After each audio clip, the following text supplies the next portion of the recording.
Like, is there any task that can't be done in the morning?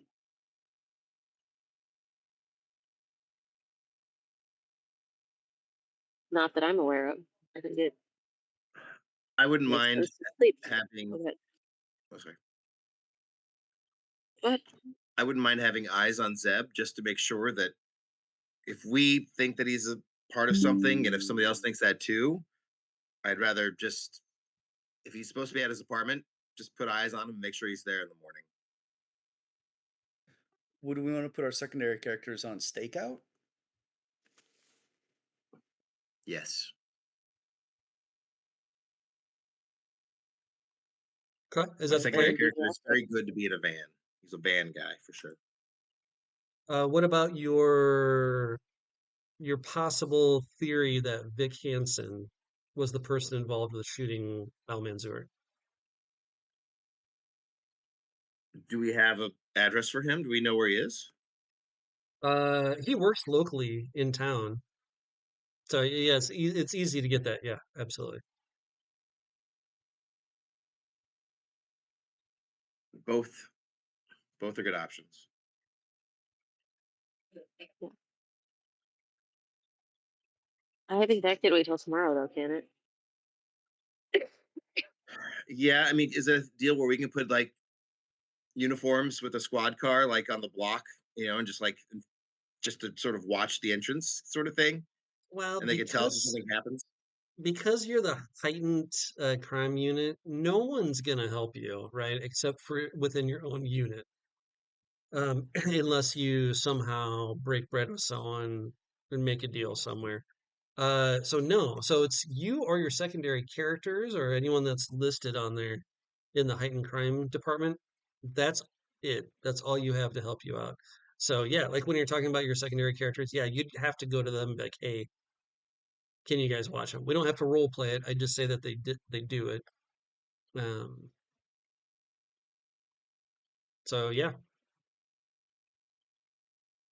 and then also put yourself in those secondary character shoes real quick, especially for the Zeb people that are watching him. If you guys have probable cause already, would they just go in and get the collar, or would they just wait? Good question. It would be cool if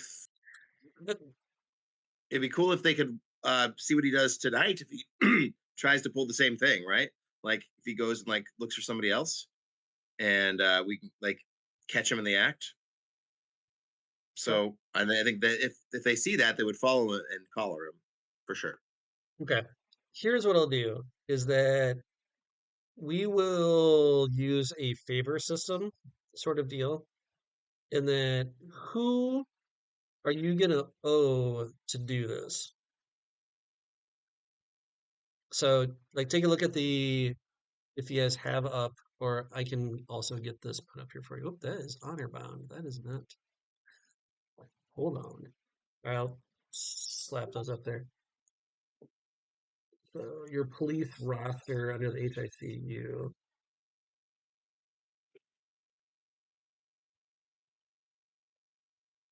No, Aaron, we kicked ass in honor bound, just so you know. Oh, I'm sure. Absolutely. It was easy. It was super easy. Uh, I've never seen Mary's face just look so like at the end of it. I was like, "Oh, how'd it go?" She was like, "It was hard," and I was like, "Oh, that's supposed to be fun." No, it was a lot of work. It was good. Oh, I'm sorry I couldn't be there. A lot of reasons I wish I could have been there. That sounds awesome. I'm looking forward to hearing about it. Yep, it'll be good. All right, so who are you gonna give a favor to? From your like secondary characters or someone else? You've got Beatrix, Bill, Chavez, Jerome, Lynn, Lois, Sasha, Wendy, or one of your secondary characters. I think I could put my secondary on Zeb. Okay. So that is who is that? That is Cody says names. Okay. So you're gonna have your character, your other character a favor? Yep. Would you like Okay. me to role play that conversation between the two? No. Thank you. So Brock owes Cody. Okay. Sounds good. And then doing anything about Vic? Same for me. Okay. Are these both on Zeb then? Or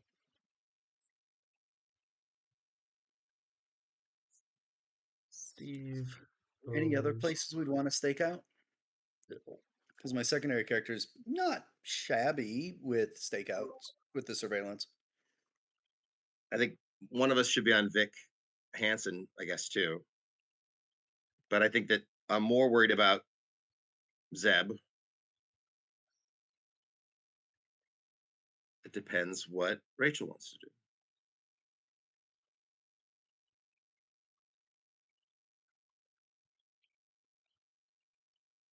I don't know that either of my characters are good at this fun stuff, so I might go for a favor.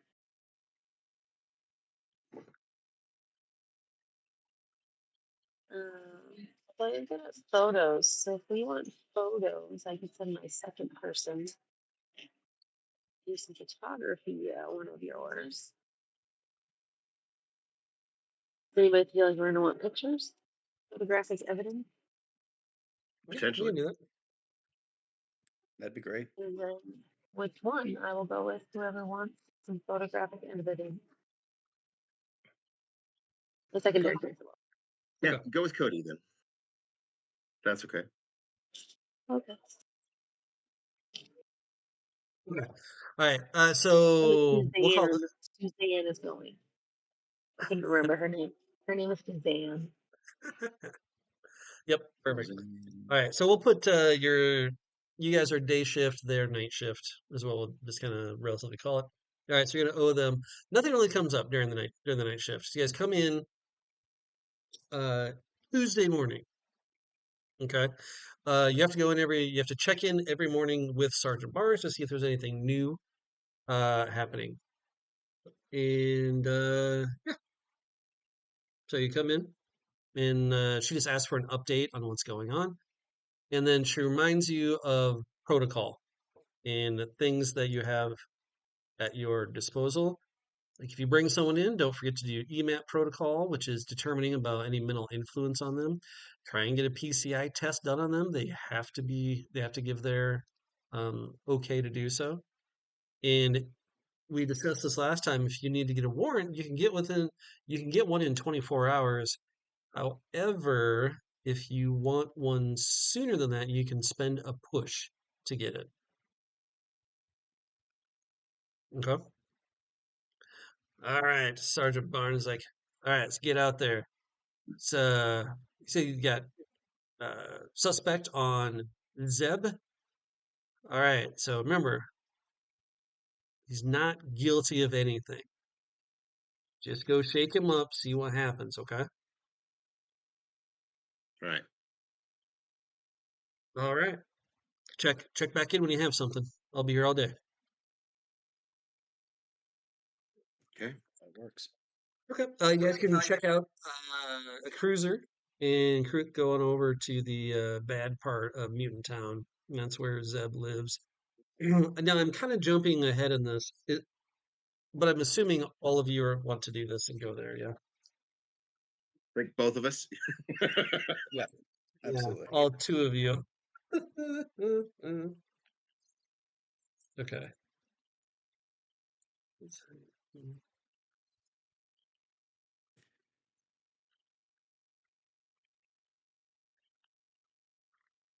Okay. Oh, come on. Where is it at? Too many games. I think what I need to do is get like a book just for each system instead of I'm keeping all the notes in across two books. It's not really working that well.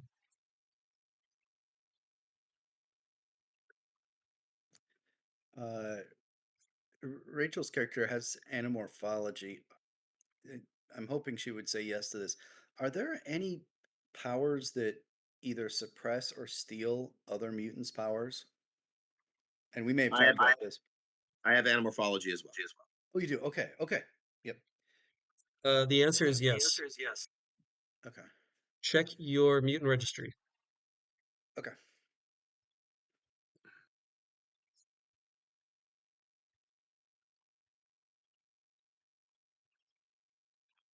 Absorb powers. The Sin Eater.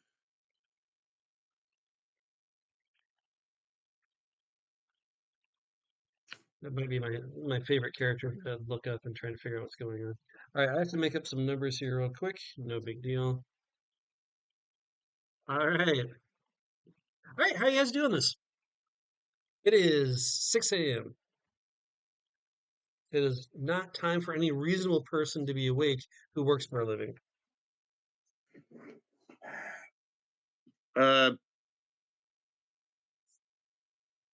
We don't have a warrant. We can knock on the door, but that doesn't mean they have to do shit for us.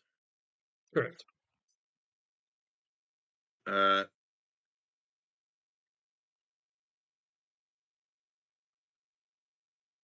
can we case the building real quick? Is there a fire escape, back doors, that kind of thing?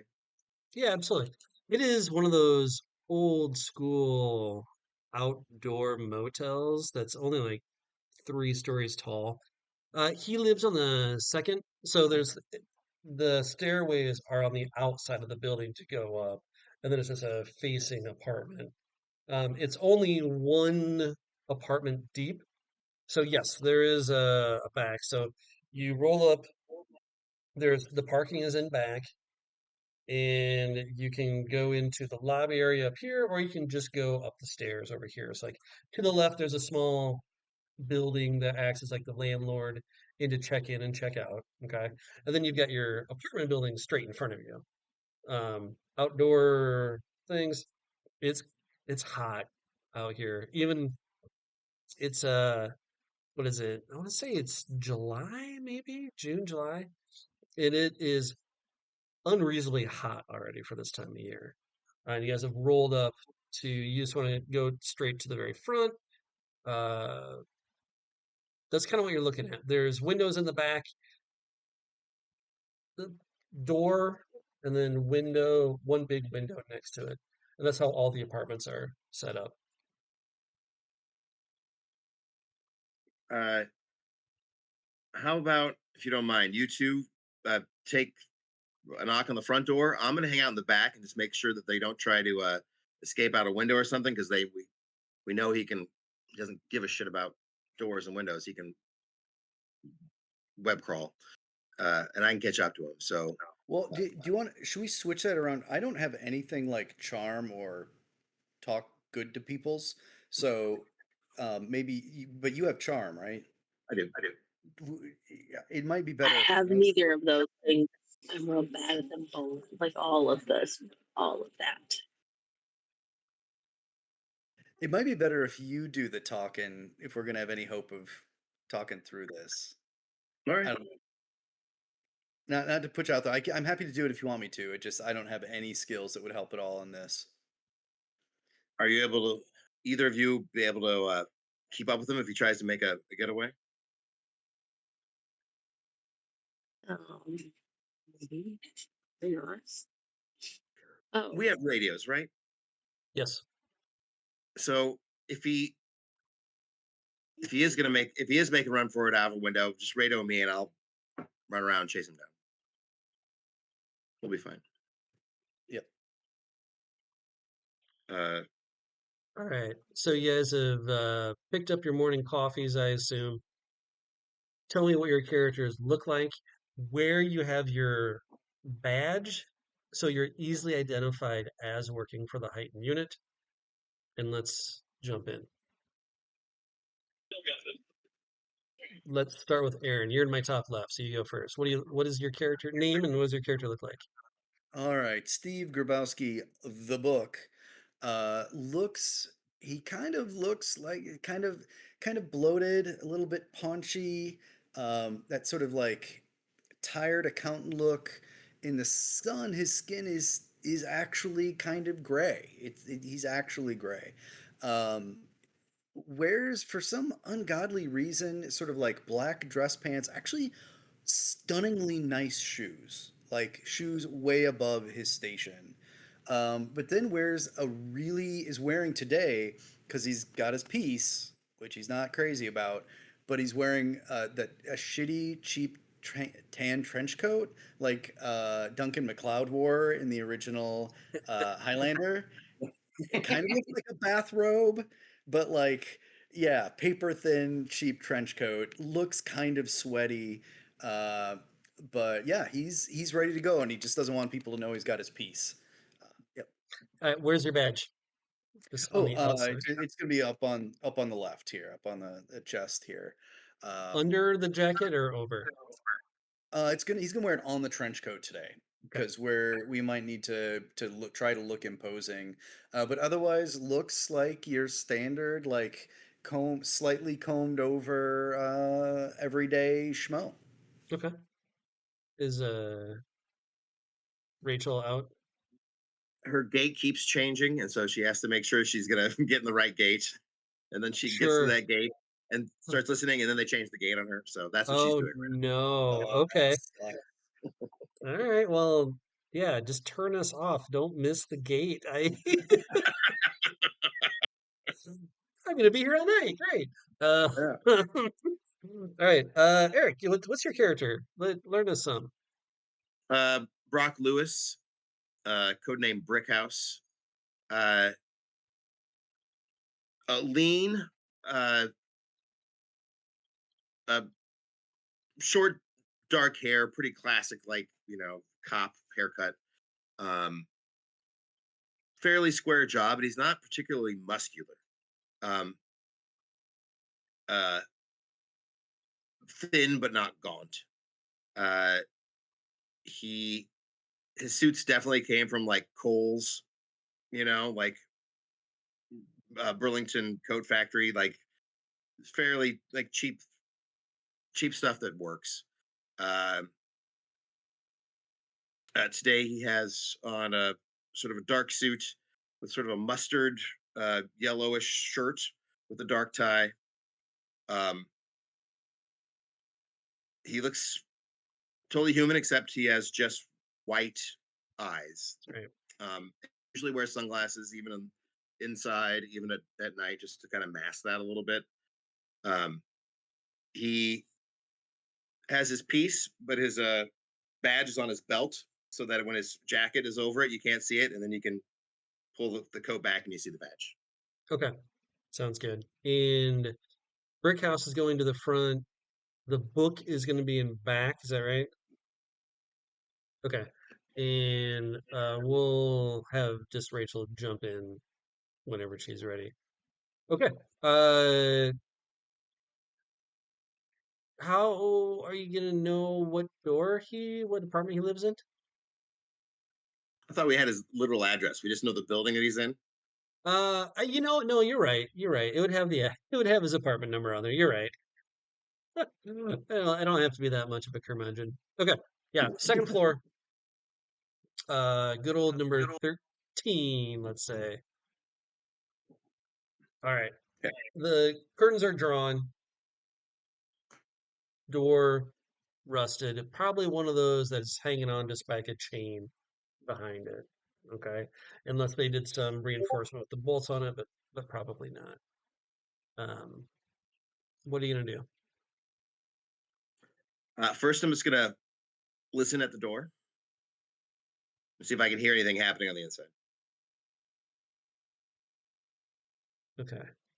Do you have surveillance? I have 4 in surveillance. Okay. Um, we're just gonna say because you've got that, no biggie. You think you hear some light snoring coming from within the room because it is 6 a.m. still. Great. I'm gonna Oh, Uh, check out yeah. the alley. Quinn, Yeah, check out the back door and just I'm gonna stay outside the building in case he comes busting out a window. okay. So in the back of the building, there's no It doesn't wrap around. There's no walkway. There's no stairs. It's just windows. It's just the backside with windows. Oh, Perfect. okay. Rachel, are you with us or no? I can see you all, and I can hear you. Can you hear me? Yep. Yeah, we can hear you. All right. So you guys have Okay, my the camera's not loading on. okay. No biggie. All right. Because in case you have to move to a gate real quick, can you just give your character's name and kind of what you look like real quick?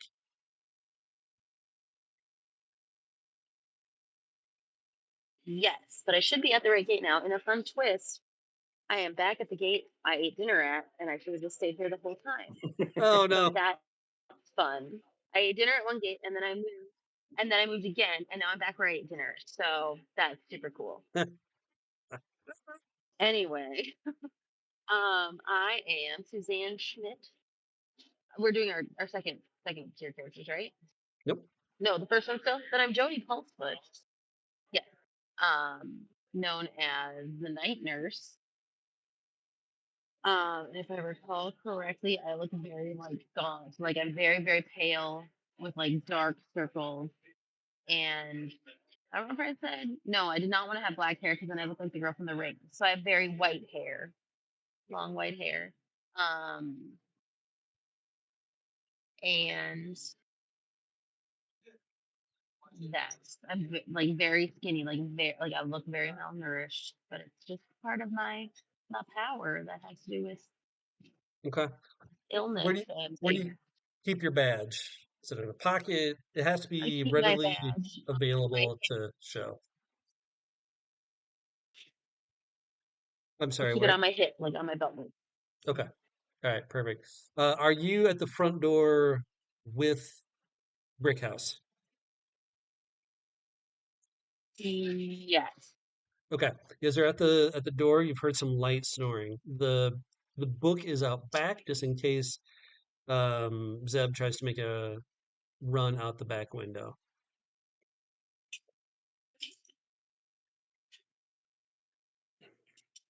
Ready, Jody? Yes.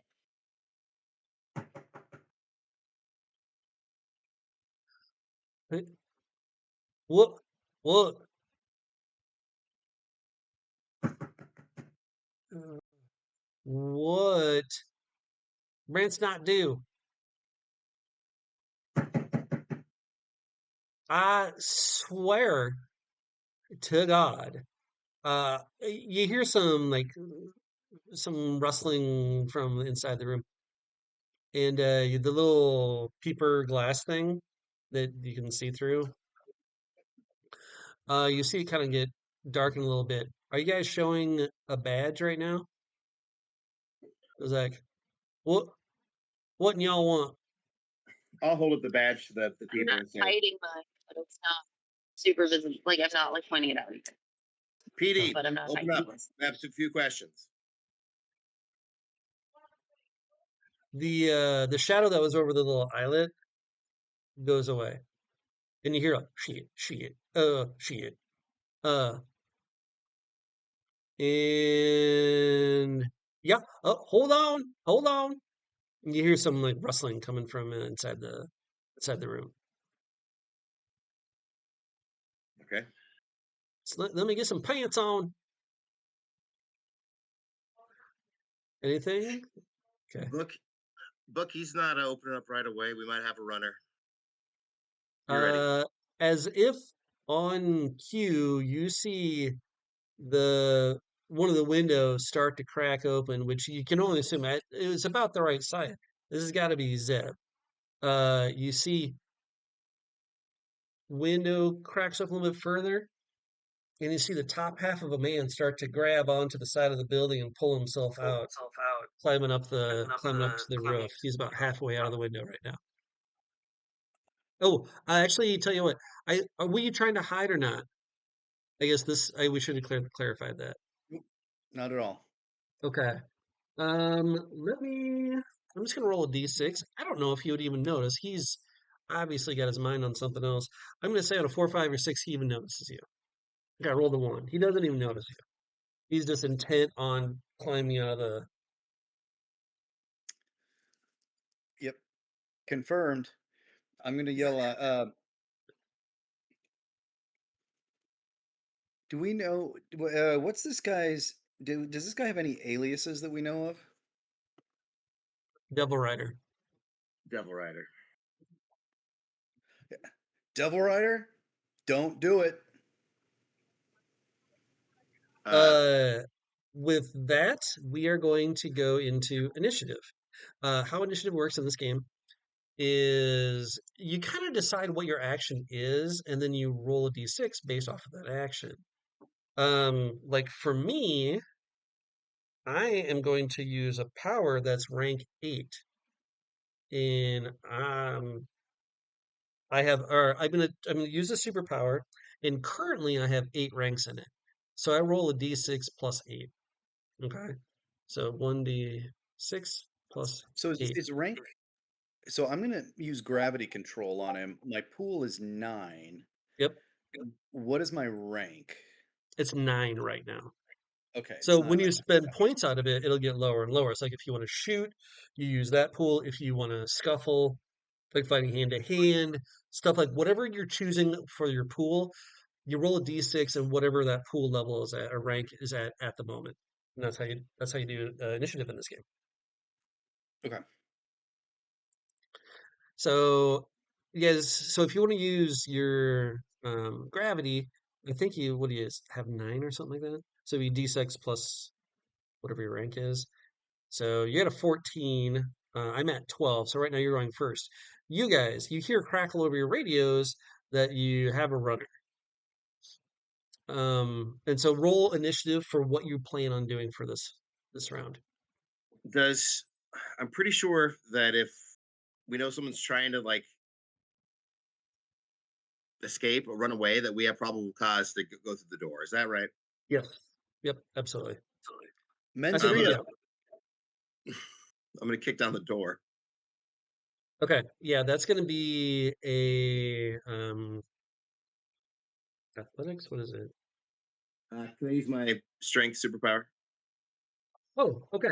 So, whenever you do an athletics or something like this, you use your strength, power, and ranks. Okay. So you can Okay. burn to do it. You use that as a pool. So you're going to be using your strength. So use that as your initiative pool. And then, night nurse, what are you going to be doing? Oh, I will follow. I was gonna say Ruxton because that's what his name says. What Funny. What's your code name? Uh, Brickhouse. Brickhouse. Brickhouse. I will follow Brickhouse once he breaks down the door. Okay. And what do you plan to do once you get there, though? So basically, you're holding your action, waiting for him to break down the door. But when that happens, what are you going to do? I'm trying to decide. I am going to be ready. I really have no good skills in this. Do you have like suggestions? I don't. I don't.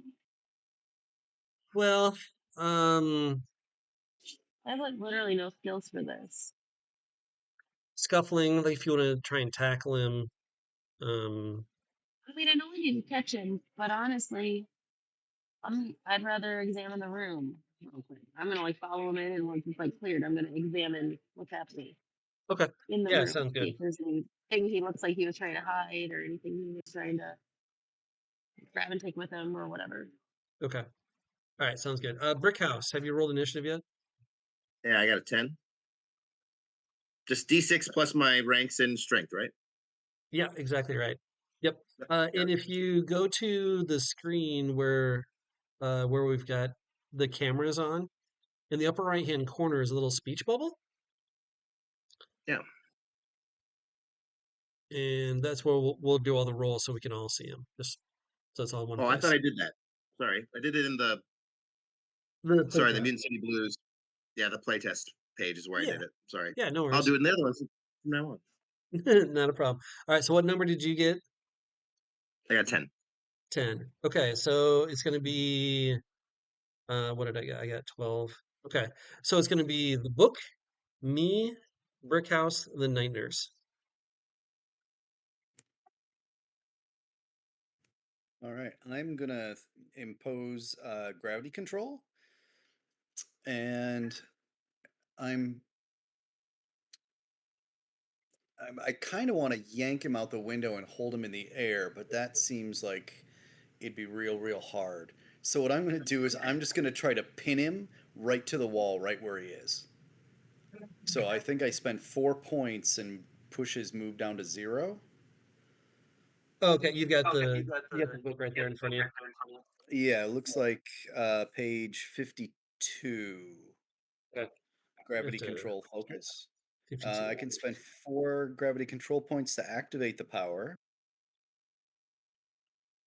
Um, anyone within the area must make an athletics test with a difficulty equal to my gravity control to move at all.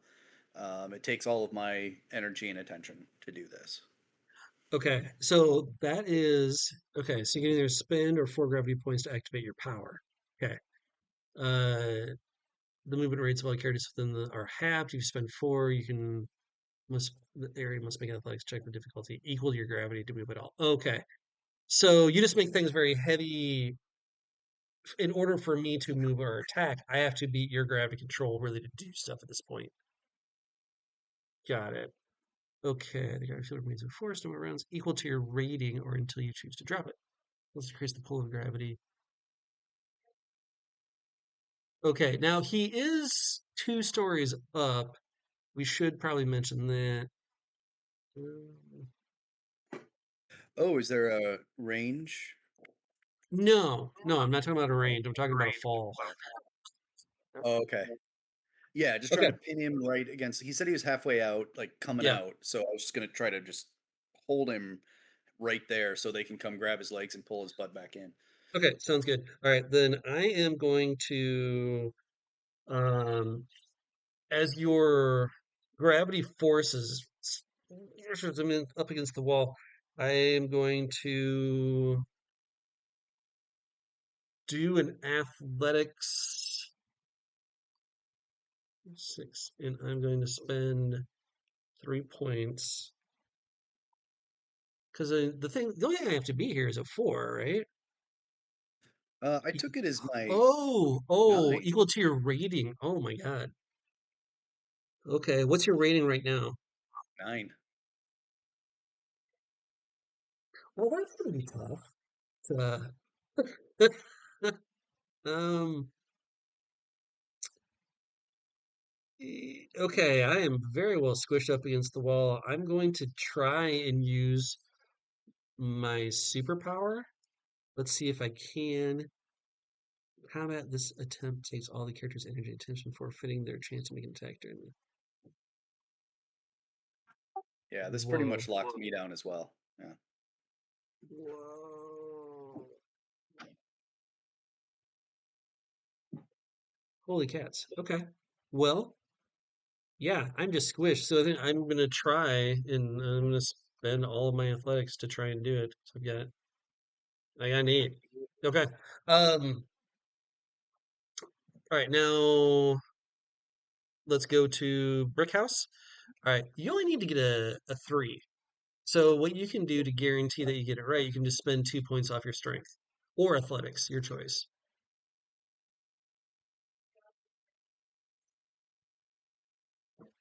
It might be better to do it off athletics to begin with because those skills get regenerated every turn or every Yeah, day. sure. And do uh the mutant powers don't every day? No. Good to know. Put that flight back. Sure, I'll spend 2 points of athletics. Okay. You boom rocket the door off of its hinges. And it is, you're right, it's just a single chain that pops off with your training. You kick the door open. Night nurse, Oh, you're able to move in directly. You see as the door pops open, here's what the room looks like. It is just a little one like room affair, really. There's a door, there's a sorry, a bed, an unmade bed off to your right. There's a closet to your left, and back to the right is another door that probably open that probably leads to a bathroom.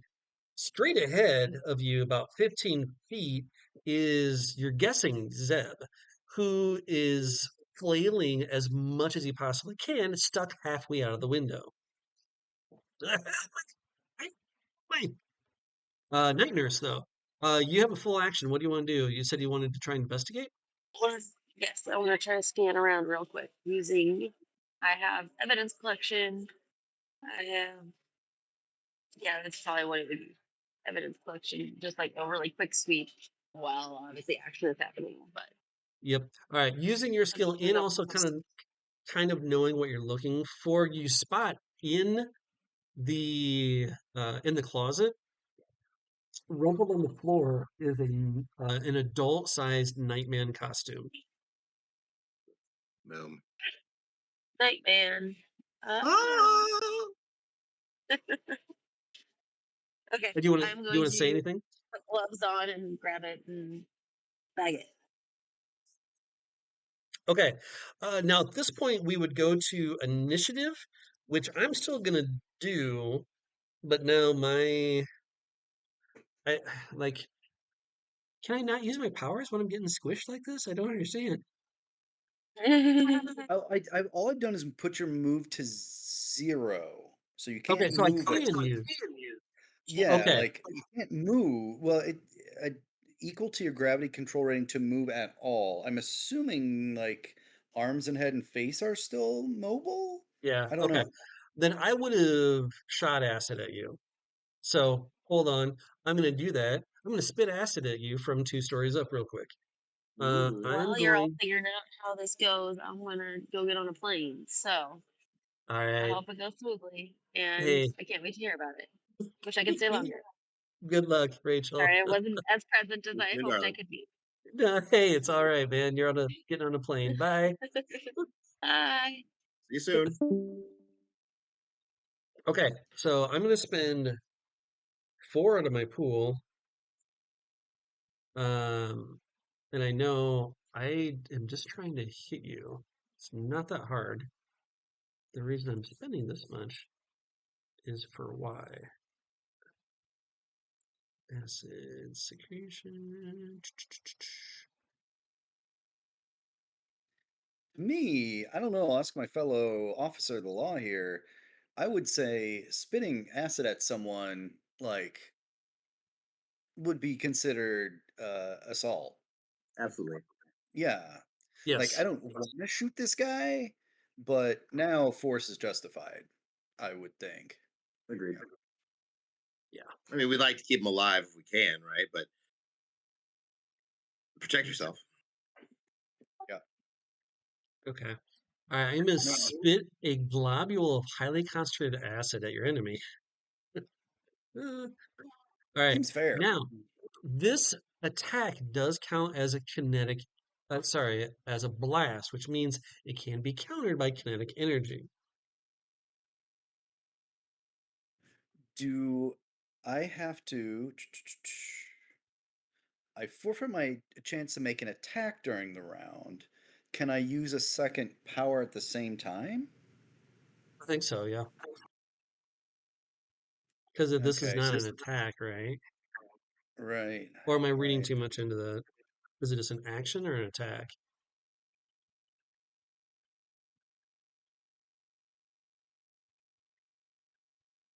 Four by four. Oh, okay, gotcha. Okay, so all right, so my initial expenditure is only +2. Well, no, I'm gonna spend 4, which you can try and dodge. What here's your choices. I'm gonna roll a d6 +4. You can try and dodge it using athletics, or you can use your power. You Oh, I have can't do literally 0 both. points in athletics, so that is not an option. Yeah, Okay. which I'm now rethinking, quite frankly, but that's okay. Uh, Well, I think I tell you what I uh, roll. So I do my roll first. All right, I got a sure. 7, so I hit. Yeah, for sure. I'm gonna dump 2 points out of my kinetic energy dispersal to bring that down to 0. The damage down to 0 from it. The damage. Okay, gotcha. So I hit, but I don't do any damage. I still have 4 points. Okay, gotcha. All right. As the acid dissipates as it gets very close to you, one really cool thing about acid is that after I hit you, I roll for damage, and then every turn you still take damage until it goes down to 0. So yeah, it's really bad news. It's a blast, but that is a lethal attack. All right, roll for initiatives. I am going to do that again. So D6, but my pool is now down to just 4. So my initiative is a 7. When we roll for an ish, does it spend anything from our pool? No, Okay, good. nope. Well, I shouldn't just say no. There are certain powers that you actually spend to boost your initiative, but I don't think anyone has those. Okay, makes sense. I think all I do is maintain. I think I have to maintain my gravity on him. All right. Zeb I is think actively swearing at all I you think. guys now. He's obviously hostile. Let me go, you I want sons of bitches. I want to use my strength to augment my scuffling. Okay. I can use my strength then for my finish. Yes. Yep. There it is. Pretty average. Okay. But you go first. I do. Yeah. Okay.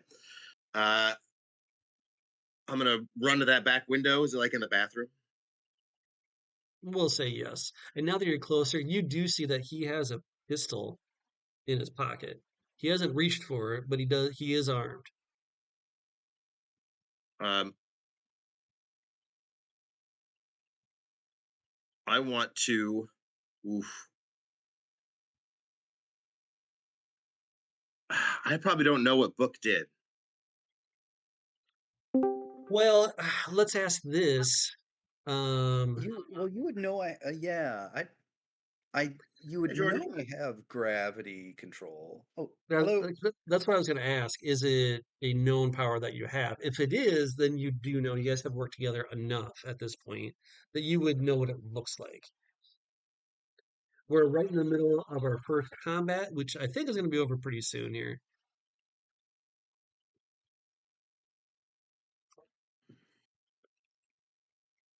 What I want to do is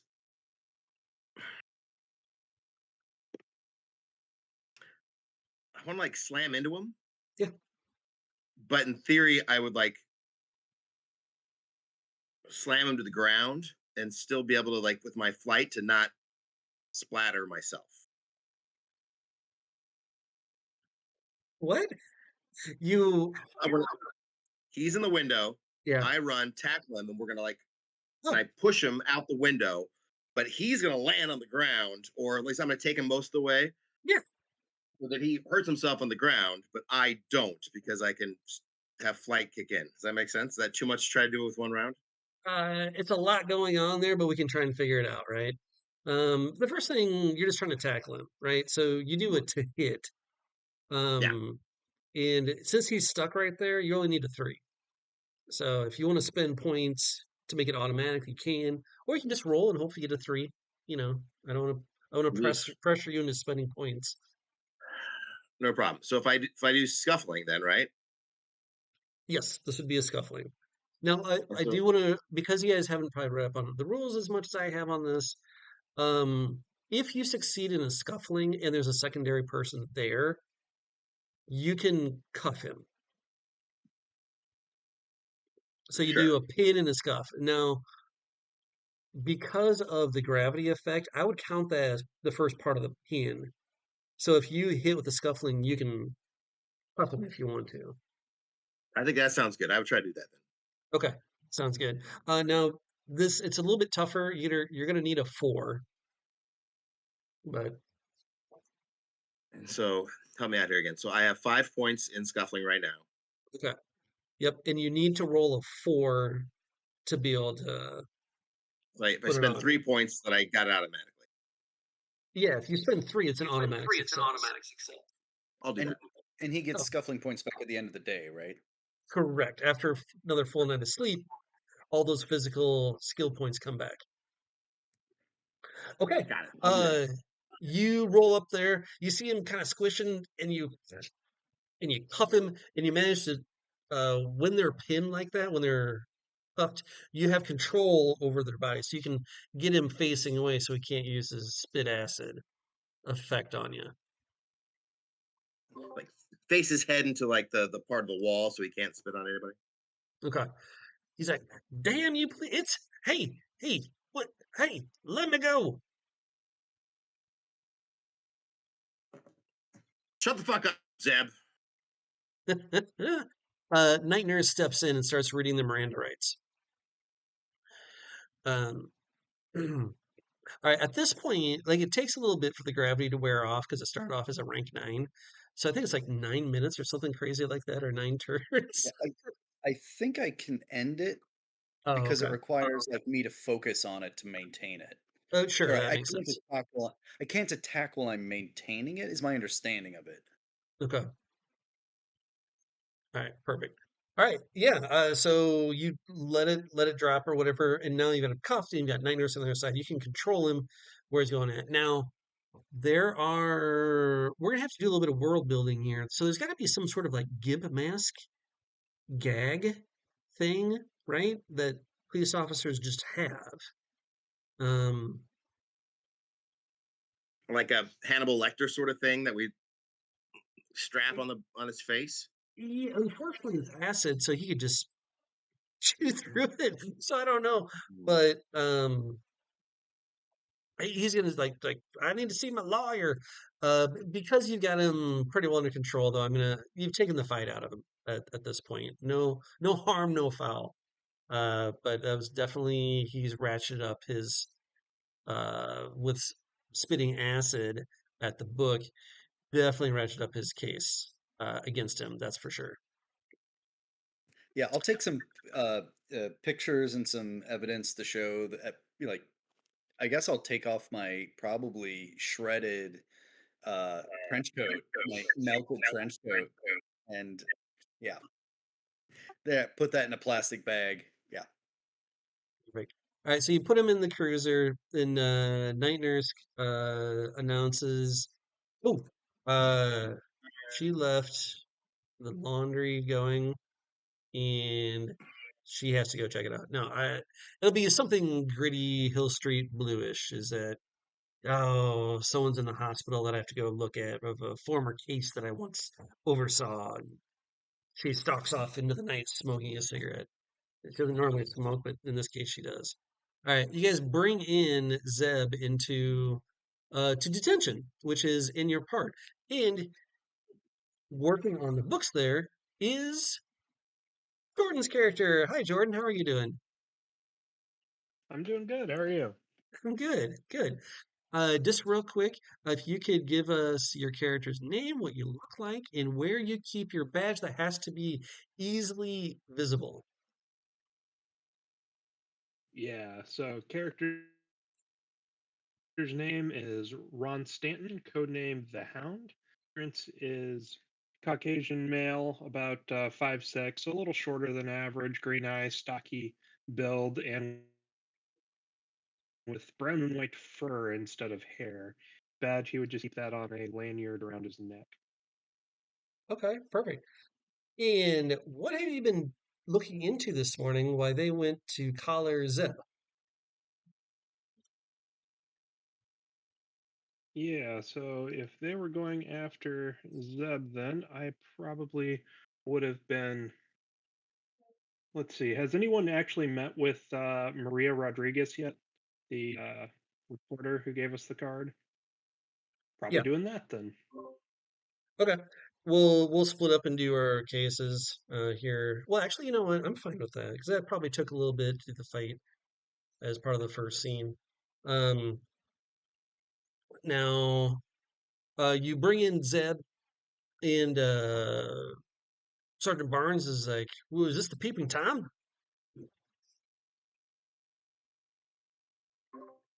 Absolutely, it is. Did he ask for a lawyer?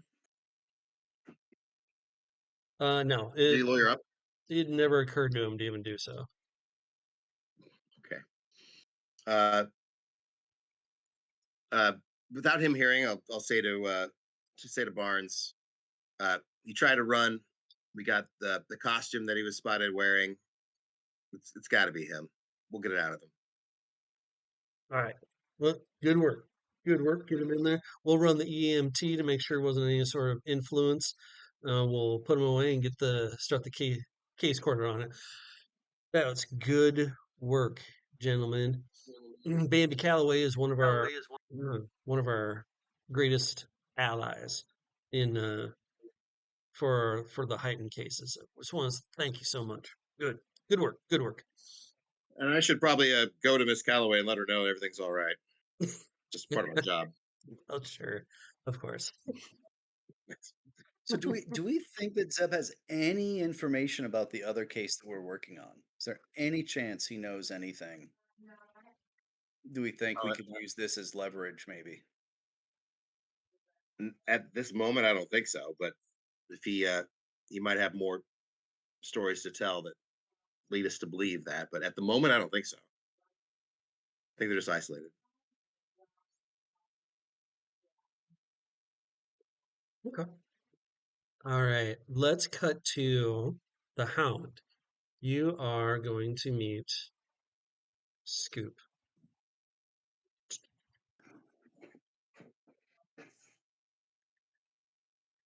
Maria, there she is. All right. So the reporter agrees to meet you at a donut shop, at a nearby the police station. The investigators are met with a stooped and pudgy woman standing almost 6 feet tall, who insists that everyone calls her Scoop. The players recognize her as a hack tabloid reporter, Maria Scoop Rodriguez. She is a blight upon journalistic integrity, but always seems to find herself in the middle of enhanced criminal activities. Rodriguez explains before the only good concert the night before, that there were several Evolve members showed up to protest the only good mutant, including Genesis Jackson. The violence always seems to follow Jackson, and there's no different here. Protesters and fans began fighting immediately. At that point, I lost sight of Jackson. I don't know where she went to. Now, something that might be of interest to you is that before the concert started, a Federalist volunteer was called onto the stage. Gooch just began heckling the man for not protecting the band outside during the brief little fight that happened. Wilson said it was his job to keep them safe and fired him. The crowd went wild, booing the man as he burst into tears and ran from the stage. Now, maybe you can help me out, okay? I know two things. I know where the Evolve headquarters is, and I know the man whose name that Goose humiliated. However, in exchange,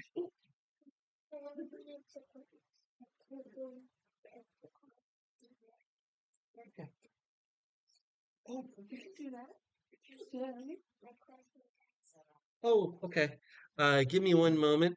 Um, Mhm. let me finish this sentence, and I'll be right with you. Okay. Uh, she says that she knows where the current Evolve headquarters is because it actually moves around. They're somewhat militant, and they have to keep it on the move to make sure uh, other gang members don't kind of come after them. The other information is that Scoop knows the name of the man that was humiliated. However, in exchange, she wants a tour of your new police facility, and she wants to get an exclusive sit down with Goose Wilson. Now, give me 1 second. I have to go put a tooth underneath a pillow real quick. I'll be right back. Important times. Which I'm trying to find. We know the name of the guy who was humiliated, right? I'm trying to look through my notes here. Do we know who that is? Wasn't that the guy who shot the bodyguard? Yeah, it was like the The Kansan? yeah, yep, that guy, the VIP for the Federalist. Is it the same guy? Yeah, I'm pretty certain we figured that out, that it was the same guy. He's the one that came back and shot the bodyguard. They Yeah, thought that was the same because guy, he was right? upset about being humiliated on stage.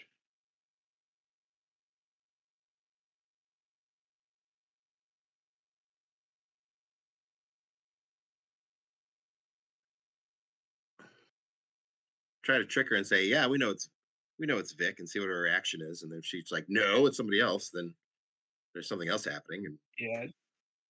Do we need to know the headquarters of the Evolved? That's something we even care about? I don't recall them being involved in anything so far, but that might have been something missed. We might need it for an arrest later. So maybe we promise her this later if we need it. I don't know that you need to commit to it now. Yeah, I mean, I don't even think we could commit to it now, as we don't have access to Goose Wilson to make him do interviews for us. not really. All right, what do you think? She just seems to be looking at you expectantly. She's got a little notebook out, a little pencil. She's wearing a WWU pin. Yeah, and trying to pull up my notes here to grab his last name, but I'll just say, as far as the guy on the stage, you mean Vic? And I'm trying to pull up his last name here because we Yeah, figured out who Hanson. that was. Yeah, Vic Hanson, there Hanson. we go. Thank you. And see She what she looks a little says to that. crestfallen. Yeah, The you obviously nailed it. Okay. Okay, Kinetic. cool. I'll Okay, say, well,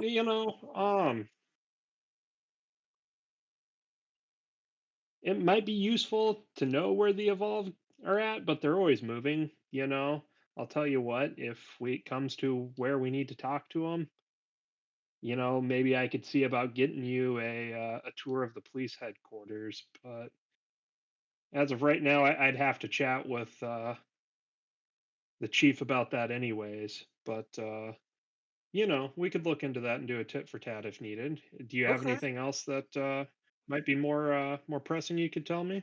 Well, hey, I'm just letting you know. Hey, things are getting pretty rough out here on the streets for mutants. You guys better watch your backs.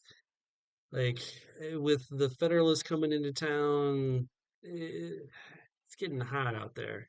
All right, just take care of yourselves. I'm afraid something's gonna happen in Mutant Town, but you guys always seem to fend for yourselves just fine.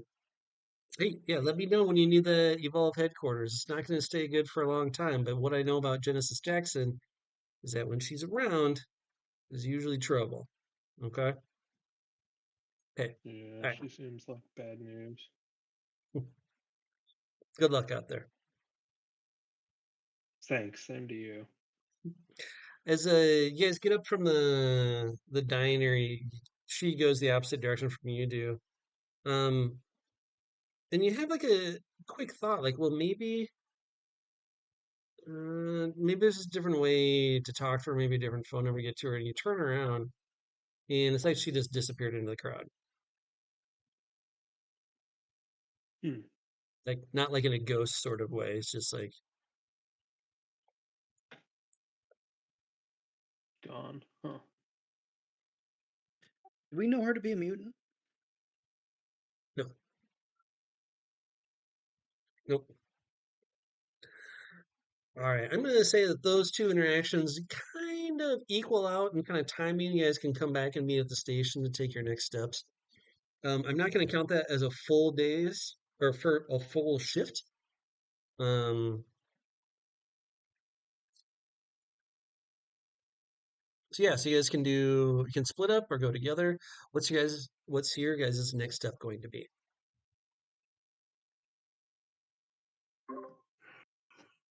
Interrogate Zeb. Oh, yeah, you guys want to interrogate Zeb? Sure, Find out what his deal is. If it connects to anything else. sure. Yeah. Okay. Now for this part, you guys don't have to do this yourselves if you don't want to. You guys have enough manpower to have someone in the office there to take statements and all that stuff, do all the paperwork. Unless you want to personally be there for this, you certainly can be. Um, what like here's Zeb's general background that he kind of talks about. First of all, he says he has every right to carry his gun. It's God's given right. So you carry this pistol has been passed down from Pappy to me, and this obviously a lie. That is like a 22 that, or it's like a 32 that is not that old. So it's not like not even a generation old probably. Um, Now you do the reason that he is in the mutant registry, because he was hauled in for at a at an anti-mutant rights rally. Yeah, he he's one of those special kind that's self-loathing, um and yeah, it was basically at a hate speech rally that he himself was participating in. And a little bit of a riot got called in by the police. So that's kind of his background on there. Now, as far as keeping on Miss Calloway, Bambi Calloway, that's he says a couple unsavory things about her. And the man's just a creep. Now, if there's anything specific you want to ask him, you can, and I'll tell you. That's kind of the general gist that you get from him. How did he know where Miss Calloway lived? Well, she lives just right downtown. She doesn't try to hide. And she doesn't. She's pretty famous. Enough to you can figure out what building she's in, and you can hang out and try to figure it out. Okay. Yeah, she throws out a certain type of garbage on Tuesdays. Getting weirder. Um,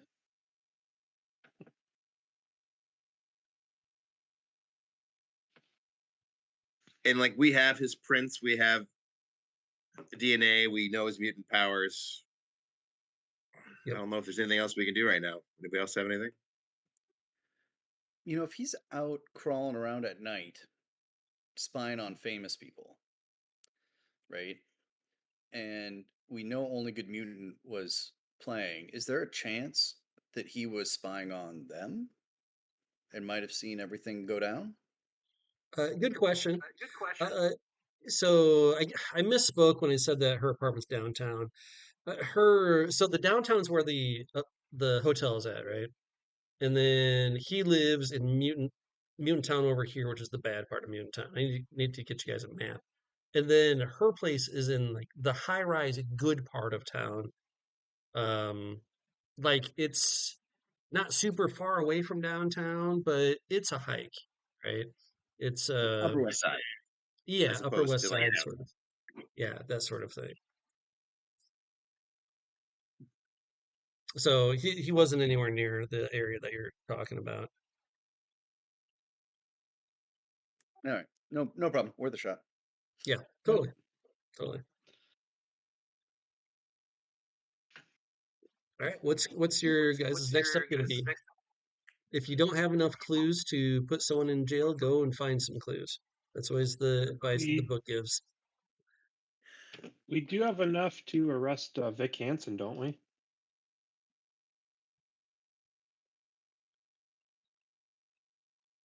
yeah, for sure. You have enough to question him. If you guys want to go after him, I want to go talk to El Mansour again. I have a hunch I Okay. want to follow up with him. Oh, Okay. I forgot a very important note uh about Maria with Scoop. I'm sorry, Oh yeah. Hound, Jordan. As you're leaving, so the reason that you stopped outside because she goes like, "Hey, before you leave, just as a show of good faith, all right, uh, I'll share this information for you for free. Al Manzoor has been seen down by the clinics. Just a little piece of free advice for you. And does she mean like health clinics, or is she referring to something else? Yep. There is only one clinic in town that is kind of world famous. Um, there is the idea that because all mutant powers are somehow tied to the DNA, that there are plenty of studies about after the DNA was mapped to figure out where these powers can come from. The tri-state area has one of the clinics that's leading in research in that department. And also the idea of if we can map it, then we can change it, right?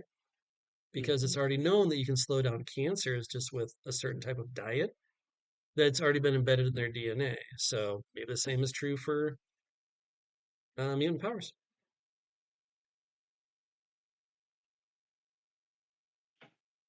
Okay.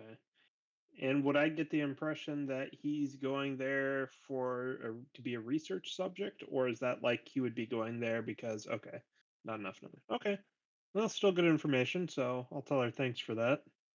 Yeah, it's at that point where you turn and like where you're like, hey, was he like a patient or something? You got to ask that question, Yeah, and she's just gone. vamped. So thank you for reminding me about Elmo Sewer. I knew this. Another I good knew there was question for something in that. that interview that I forgot. Okay, so you're thinking the book wants to go talk to El Manzur, and you think the Hound and Brickhouse should go talk to Vic?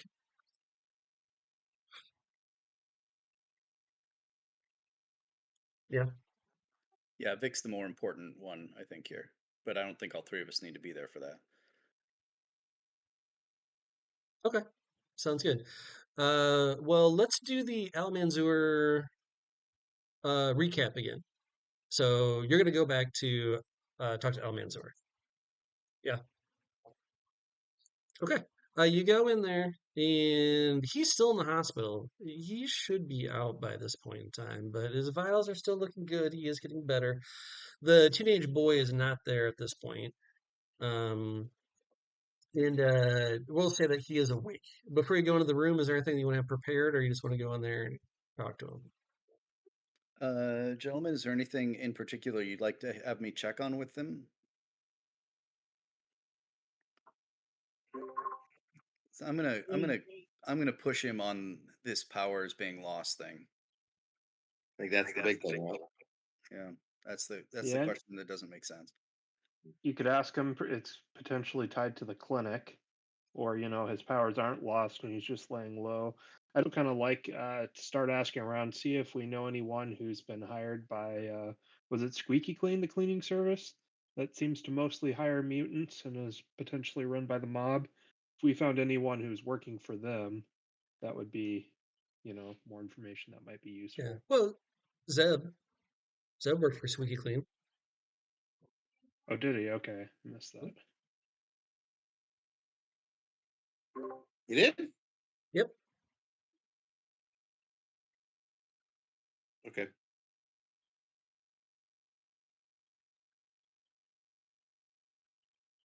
Okay. All right. Well, let's do Al Manzur.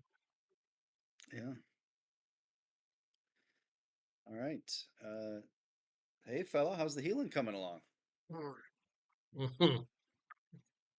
Hurts. What do you want? Yeah, I just something's been bothering me, buddy. So we've heard you've been down by the clinics. Is this what's going on, man? Is there any trouble that you're in that maybe we can help you out with? Okay. Did you say you just mentioned the clinics? Was that right? Yeah, yeah. Okay. Uh, when you mention the clinics, he immediately clams up. He's like, look, if you got questions for me about the case, whatever, I will get my lawyer. I'll get a lawyer. Um, you I notice just one of the want to know. nurses walk by and overhear what you were talking about. and she just kind of stops outside the doorway listening. I'll pull my badge, show it to her, and shut the door. Okay. Yep, she doesn't try and come Nothing, in or anything. nothing to see here. But he's still our patient. Click. Yeah. So, who is it that's suppressing your powers? And what can we, do you need? Do you need help? I want my lawyer. You Well, don't we have can any talk about proof. it with proof of what? I want my lawyer. Charge me with Well, something. I'm not here to charge you with anything. I'm trying to help you. I'm assuming that was your son here, sitting with you in the room. I'd much rather talk to you about this than him. You leave my son alone. I will. I don't care how many years you put me in prison for. I will keep you from going after my son.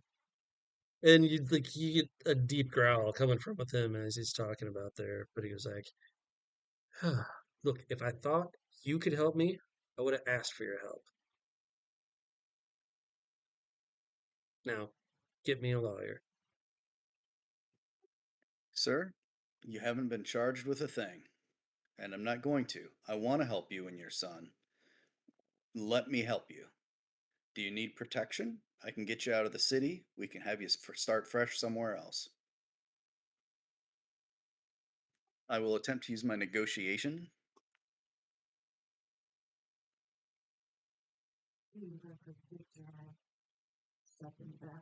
No, I didn't. Hmm. All right. You can't help him. Nurse. He starts calling for a nurse at that point. I'll leave my card on the table and you let me know when it is that you're ready to accept some help. I'll leave him alone. Okay. Okay. Brickhouse, the Hound. You're gonna go talk to Vic Hansen, who Not is. yet. Oh, okay. Hound, do you care if we just ask Zeb one question before we leave the precinct here? Sure. Yeah, it's fine. Yeah, I think I'm interested in knowing this as well. Oh, I hope we have the same question. That would be awesome.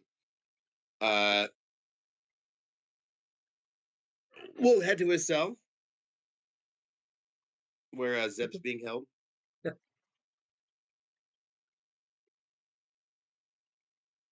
Uh,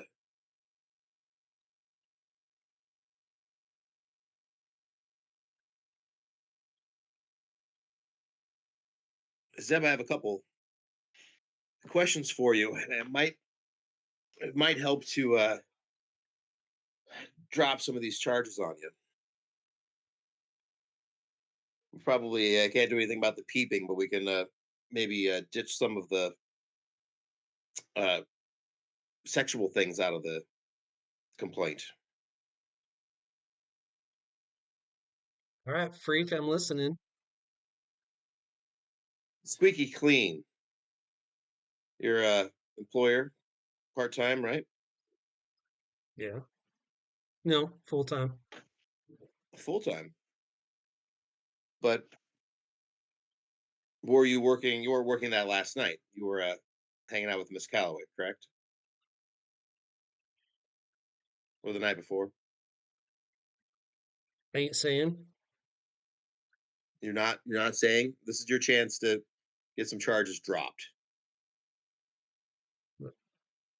Look, I work for the city under contract by Squeaky Clean. If there's something too big to go through one of the filters or whatever, I can make it go away. Do you know anybody that works with Squeaky Clean that likes to smoke clove cigarettes? What? No? don't really go in the office. They just tell me if I need to go into a sewer to break something up. Like any of the other members though, like other guys on the cruise with you, any of them smoke cloves? Oh, not that I know of. Bullshit detector. It, nothing that he knows of.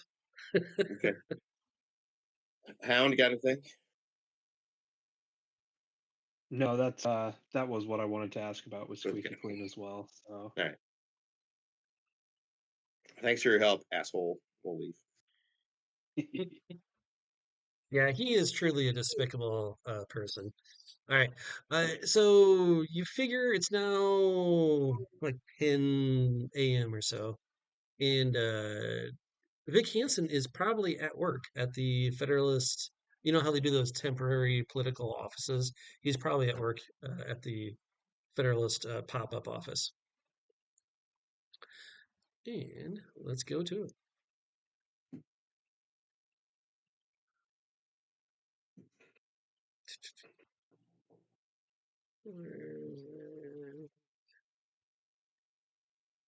Oh, come on there.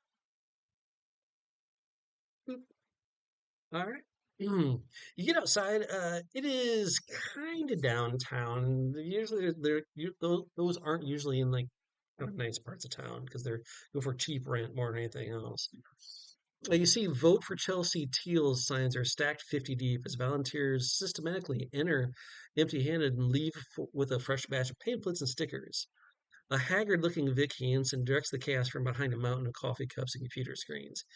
He clearly hasn't gotten much sleep and seems to jump every time his cell phone rings. He directs the investigators into a conference room off to the side and joins them. It was like, I don't really have much time. Uh, Hansen slumps down into a chair and explains that the Federalist Party has no liability for what the only good mutant does during their own time. As far as he is concerned, the fundraising event was a booming success. Cannot wait until Chelsea Teal gets here on Friday. He understands that there was a mutant who performed the attack, and just figures it's going to be an open and shut case for whatever for only good mutant. Um, for himself, he explains that, look, I was just at the hotel bar. After you probably heard, I got humiliated by Wilson in front of the donors. Yeah, I was mad, but I would never turn to violence. Like I would never knowingly turn to violence in my life. So well, how can I help you two?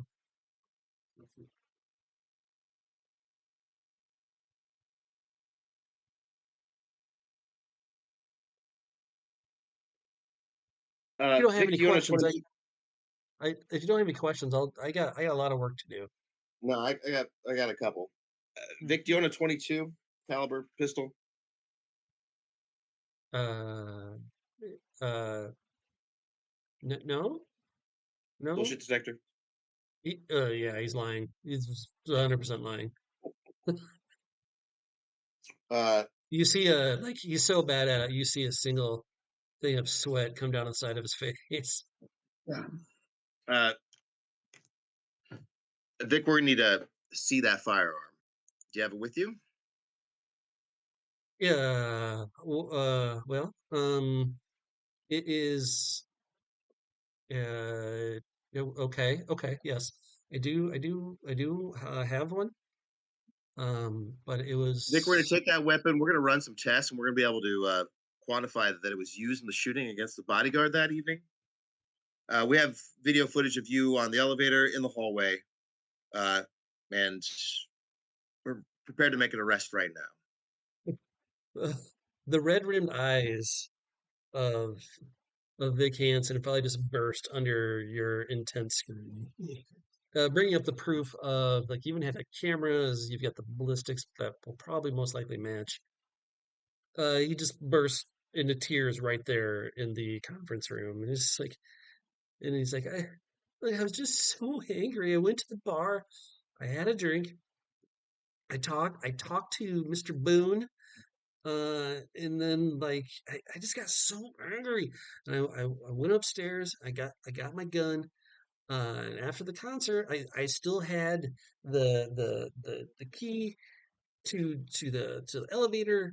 Um, I was gonna shoot him. I don't know what came over me. I was gonna shoot him. I approached Wilson's room, and look, I didn't mean to hurt that man. He just got in the way. I came up there, and he was arguing with a man dressed all in white.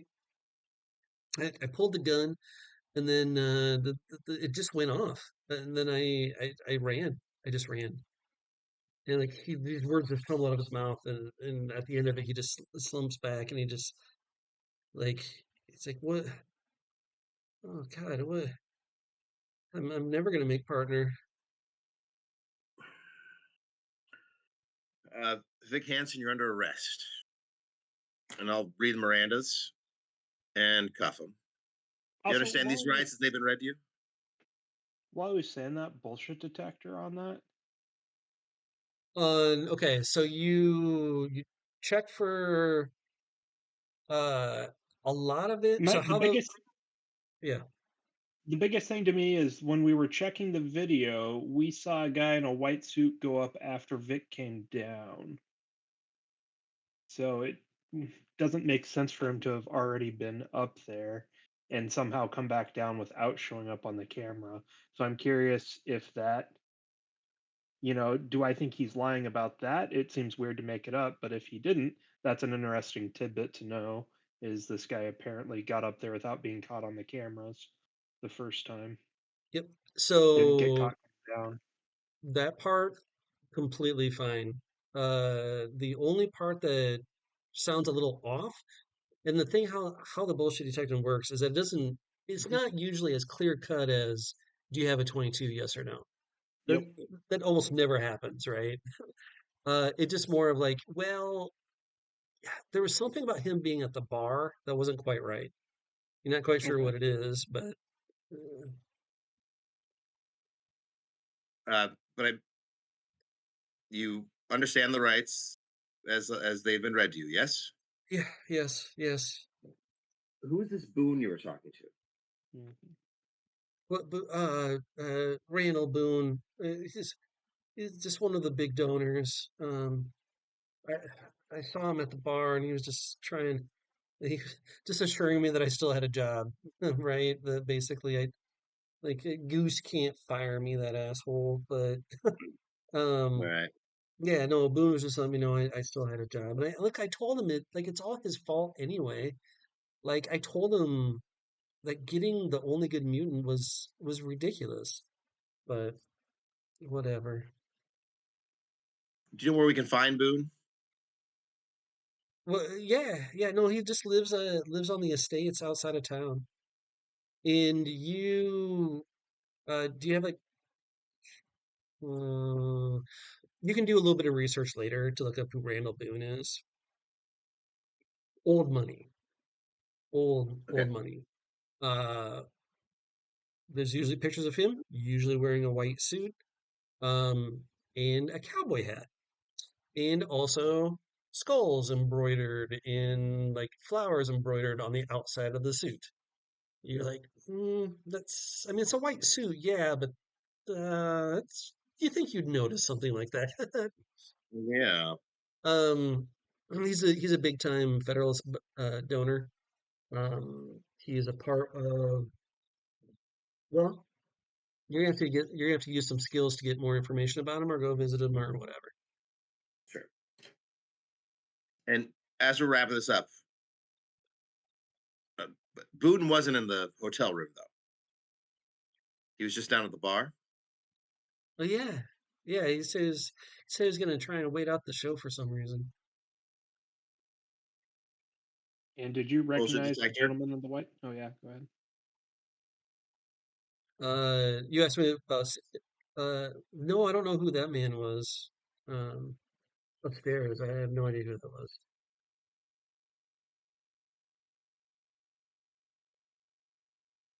Like, you guys, if you guys want more information on him, you're gonna have to use skills Yeah. Uh, because let's get him. Let's get him back to the precinct then. At this point, and then everybody can powwow Yeah. and decide we want to do this, dude. Okay. All right. So you cuff him, you put him back in the cruiser, and you all meet back there. And it's about noontime at this point. You can all get back there. And you have Vic Hansen under back at the station, uh, charging him. 2 callers in 4 hours. That's not bad, guys. Like, we're doing pretty good. No, Yeah, yeah. yeah. It's pretty amazing, actually. Now, here is the problem. Sergeant Barn goes like, all right, well, run the EMAT, check to see if we can get the if we can get a PCI test on him or not. Okay. So you run the EMAT on Vic. Shit. He's been influenced.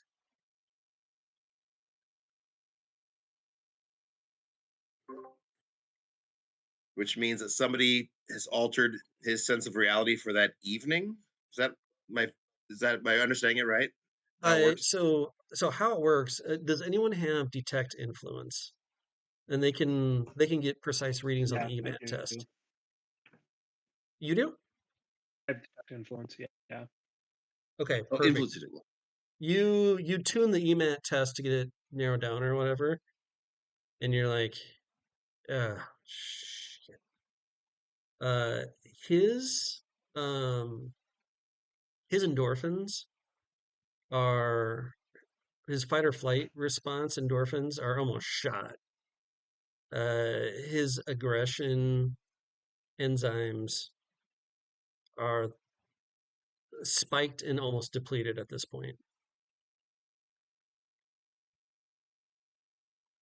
Yeah, yeah. Which sounds like the ability of a certain Genesis member who we knew was around.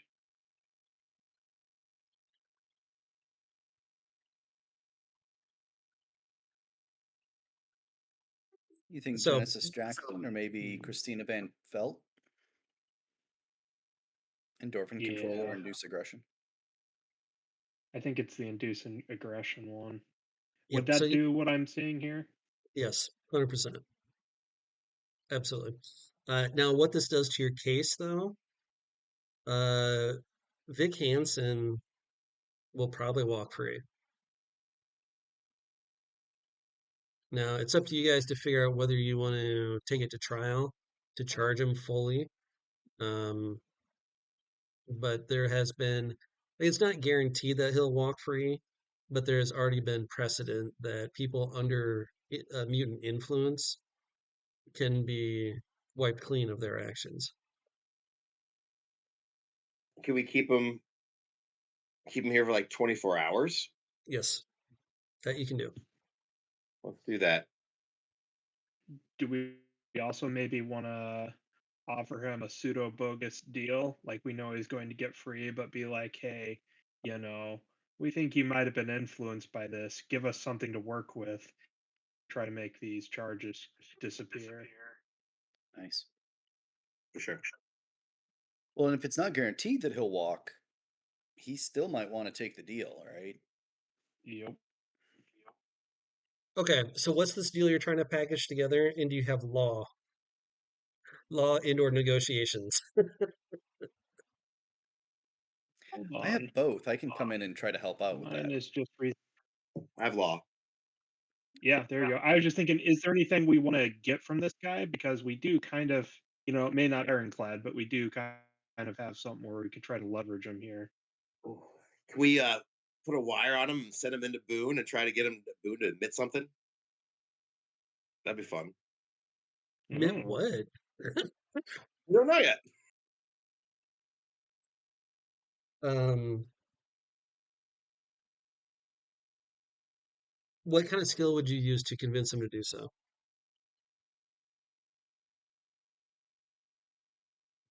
We'll negotiate one for sure, right? If we can offer him to walk. And Okay. he was humiliated publicly, right? Yes. Like this could be a pathway for him to get even. Like I'd be real mad if I were you, man. Like he was humiliated though by Goose Wilson. Um, Yeah, Boone was just trying to help him out, let him know that he wasn't fired. But yeah, you know what? With negotiation, yeah, he'll wear a wire if he can get any charges dropped. Sergeant Boone might have something to say to you guys later, but you can set it up, run it through your Sergeant lawyers. That's Barnes. fine. What's that? You said Boone. You meant Sergeant Barnes. Yeah, Sergeant Barnes. Sorry. Ooh. It was Boone the whole time. Yeah. Um,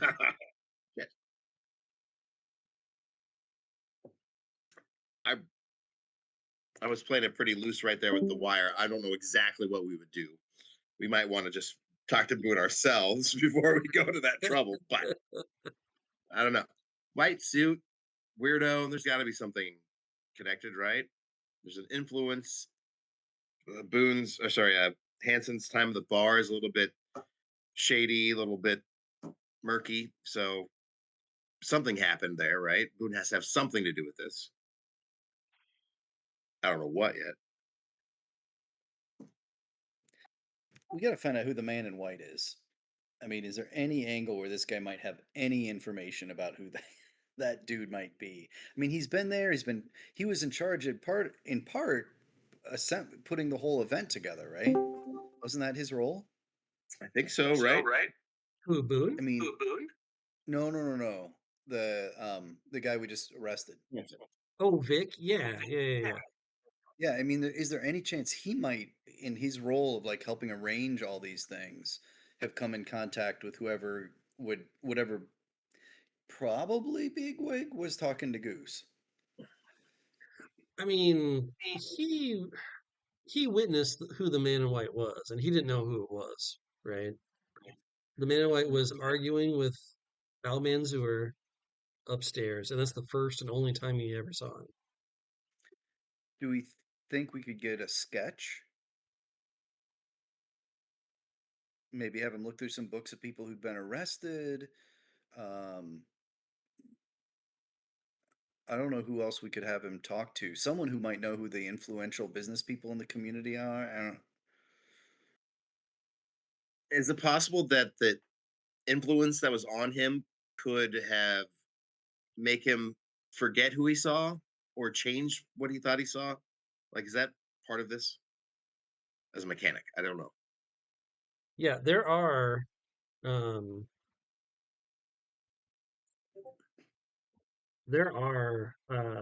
powers and abilities that can alter your memories, that can affect your dreams. There's all sorts of stuff.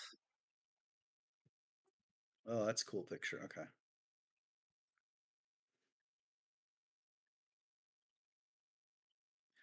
Do we think we could get that in front of the tabloid journalist and have maybe her work the angle to figure out who the heck this guy is? If we could get a sketch from from this guy before we, as part of the negotiation, bring in a sketch artist. I mean, yeah, you can try any of these things. Did he also give us an approximate age of that guy? Just Older, from what you're looking younger? at the sketch, like, he didn't get a real good look at him, but the sketch turned out pretty good. Turns out looks exactly like the sketch artist. Yeah. Wasn't that the Unabombers? They were looking for a guy that looked exactly like the sketch artist for like years. Okay, here's a question for you. It's been 20 years since he's been seen. What does Robert Urshing look like of the crime family? Mm, Do we know? Do we have something from before he disappeared? I mean, yeah. I mean, could be. He didn't really wear a mustache, but it could be. I Okay. mean, That's just another random loose end we have is what their involvement is with all this crap. yeah, basically. You know what you need to do? Get more Arrest clues. more people.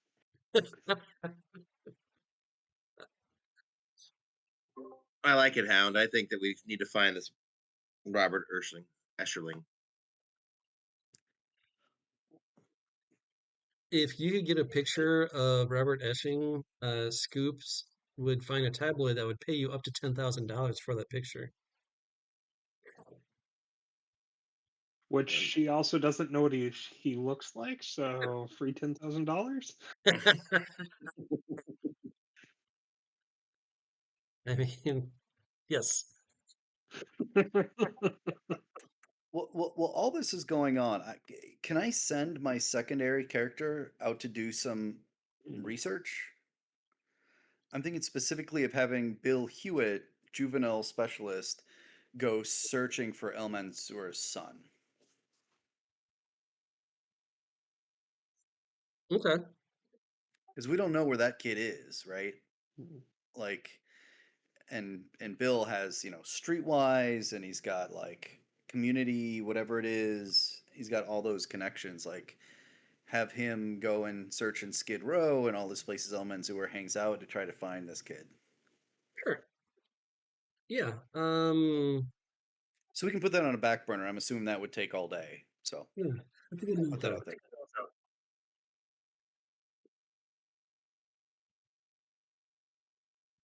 Okay.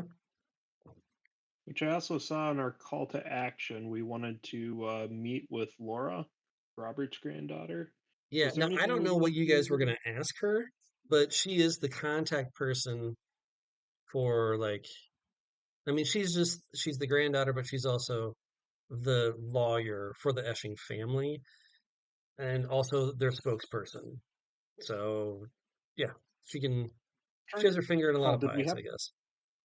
a tie-in from Squeaky Clean we wanted to ask her about? For some reason that sounds familiar, but I can't think of what it was. Because we know they own Squeaky Clean cleaning services. Yeah, I'm not quite sure. You're muted, Eric. It was a brilliant thought, though. Why they didn't clean up the mess? Is that what we wanted to ask them about? Right? Because they have a whole service that cleans up stuff, but nobody cleaned up this very obvious thing that needs cleaned up. Was that just What my own thing? note that I never shared with anybody? Maybe. Well, in a bit of brilliant retconning from the last group, the play group that went through it, is that when you guys got there, I did point this out this time, is that the cleaning crew that was waiting to clean up the concert hall were people from Squeaky Clean.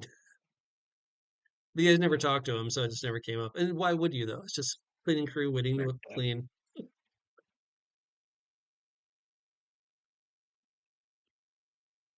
Okay, so what are you guys doing? Give me give me something to work with here. I don't want theories. I want to. This is Sergeant Barn comes in. This is what she's for. She's here to bust tails. I don't need theories. Now, what are we gonna do with this Vic Hansen? Like that testimony's no good. Like, yeah, okay, we tie him up in courts for a bit, but we, who influenced him? Let's go there. Who influenced him? What's going on with Al Manzoor? And what you said? Boone's involved with this somehow? Well, we do know that Genesis Jackson's been poking around town, and she does have a primary that could have indicated this. If you're willing to put up with Scoots Rodriguez snooping around our office in a pseudo official tour, she said she could give us the location of Evolve's headquarters. We could drop by and have a chat with her. God, Scoop, seriously? Yeah, unless you happen to know where Evolve's headquarters is. No, send her in. We'll schedule it. We'll schedule it for end of day so I don't have to deal with it. Works for us. So that's one thing we can do is we can have people go to the Evolve headquarters and, maybe try to have a chat with Genesis. I don't know if you guys had any other thoughts. I think it's a good idea for uh, Bill to try to find the kid. I think that Brock would probably try to talk to Ugh. Probably talk to Boone first. I think is who we want to research and try to get in there. Okay. All right. So Brock is doing Boone. The Hound is on going to the Evolve headquarters by himself. I wouldn't mind backup, but yeah. I can go with you with that one. Yeah, I mean, we can threaten him with some racketeering or something, if nothing else. Can my Okay. secondary go with him on that too? Yeah, you can go with them. Honestly, these are two of the bigger scenes, so you may all want to go to them both. Which one do you want to do first? Evolve sounds pretty spicy. Yeah. All right, that'll be a I'm good okay one. either way, though. Yeah. All right, that'll be a good one to end the night on. Okay. Going to evolve. All right, so you reach out to Scoop, and she's like, tell me you got some good news. What do you got for me? Well, I hope you don't have dinner plans because I can get you in after work for a tour of the headquarters. Oh, you hear some clackety noises behind her on the other side of the phone. She's like, I got it. I'm in. Save page 3 for photos. I'm getting in there. I'm getting in the facility. All right. All right. Hey, thank you so much. This is it. I think we can have a very good mutual service going for each other. And, I've really appreciated this. Uh, there's not going to, well, let me just say this. Is that your guys' backyard's not very clean. Um, I don't have any proof. I don't know, but I think you got a couple people on the take. Nothing serious, but I know that I know that you guys brought Vic in, and if I know that, other people probably know too. But here you go. She gives you the address of the current Evolve headquarters, and then just like that, she hangs up, and you have no idea where she's at now. Your phone fades into the background. All right. Okay. How do you want to do this? She's given you the address of Evolve, and of course, it is in an abandoned. Um, I don't know why words. I'm having trouble with words right now. Laundromat was the word I was looking for. So it's on this block. It's on the ground floor. Everything above it is PD apartments. Okay. Now, the laundromat on the ground floor has been condemned that they're now using as a headquarters. How this works out, though, is that it is an apartment building that has a center to it that is clear sky, where like they've kind of put like playgrounds where kids could play. At least that's what it was originally planned to be used. Now it's more for selling drugs and whatnot. It's definitely you're in gang controlled territory over there. Um, Yeah, it's not so bad that it's like the raid where you're going in there, right? But it's not very friendly. So, how do you want to approach this? And then we'll continue.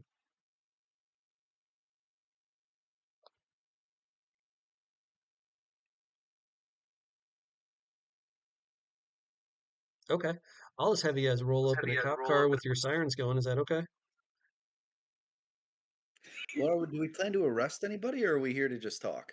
We're just here to talk. We don't have anything other than they potentially have someone who we're pretty certain has a power similar to one that was used on someone, which that's illegal, but that's like guesswork of guesswork. Yeah. But this is also like a criminal enterprise, right? This is not a legit business. They're not, it's not illegal to be part of the Evolve gang. They are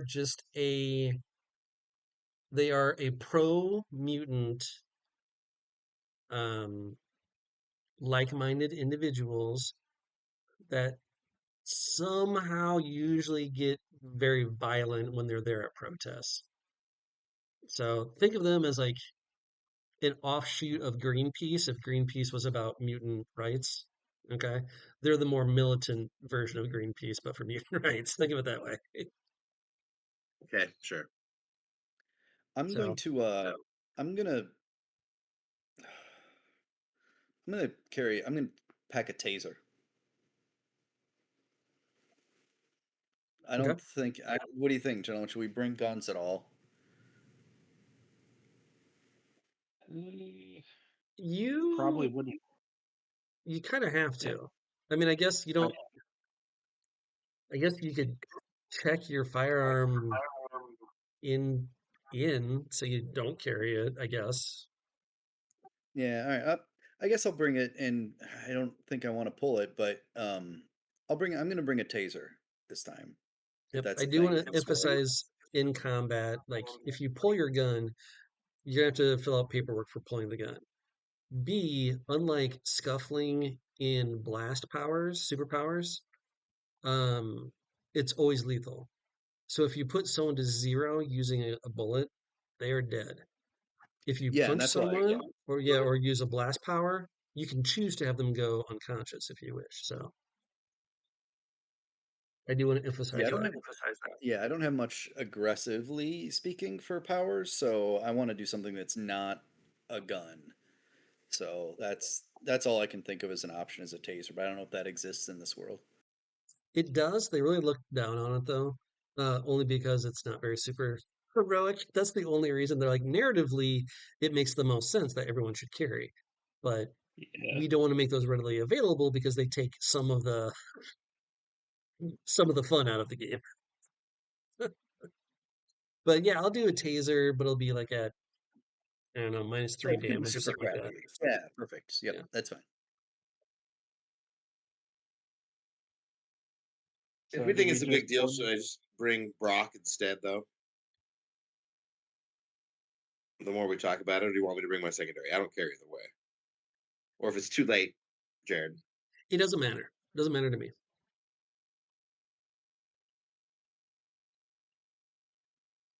I'll just bring Brock. It makes more sense that the three of us would stick together and that this now seems like a bigger deal than it was before. So, do we want to get like an unmarked detective's car and pull up there? Just kind of casually go in and just tell them we're there for a chat. yeah, they might bolt. Yeah, or attack and then bolt. Okay. So you get Yes, an unmarked detective's cruiser or sedan, we'll say. That Kind of big. so sounds good. yeah. And you three are all going to come in the car and just roll like basically to the front door. Do we Basically. want someone to go around back? I don't know that there's that much point. If they run, they run. I mean, we did that this morning. It worked pretty well, but it's gonna be more than one dude. So, Right. All right. Yeah. Let's just get to it then. All right. So approaching the current headquarters of Evolve looks suspicious at best. There's a gang of mutant toughs that is loitering in front of the stone steps leading into the boarded over former washmat. They give threatening looks to anyone who comes near. From this far away, you're about a block and a half away at this point, rolling slow. This far away, the group recognizes High Roller. He's been in and out of your guys' jail cell since you formed the facility for minor violent tendencies. And he's also Evolve's head muscle. Um, he is talking to a shorter African American woman um, with lots of piercings on her face.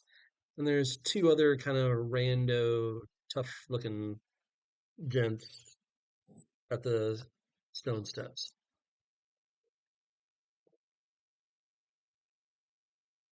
You're about a And block and a half away. before we roll in, we kind of just want to talk to Genesis and see if she has a good alibi for the other night. I mean, do we have a game plan other than that? And is there anyone else we want to question? Do we know what Genesis? I'm sorry, they got weird on your audio. What was it? Yeah. Do we know what Genesis looks like? Yeah, you could probably pull up. Yeah, because she's in the registry, which means you guys have a picture of her too. Yeah, that's got to be her. With the piercings? Yep. Okay. Yeah, I think this is all about her, Hound.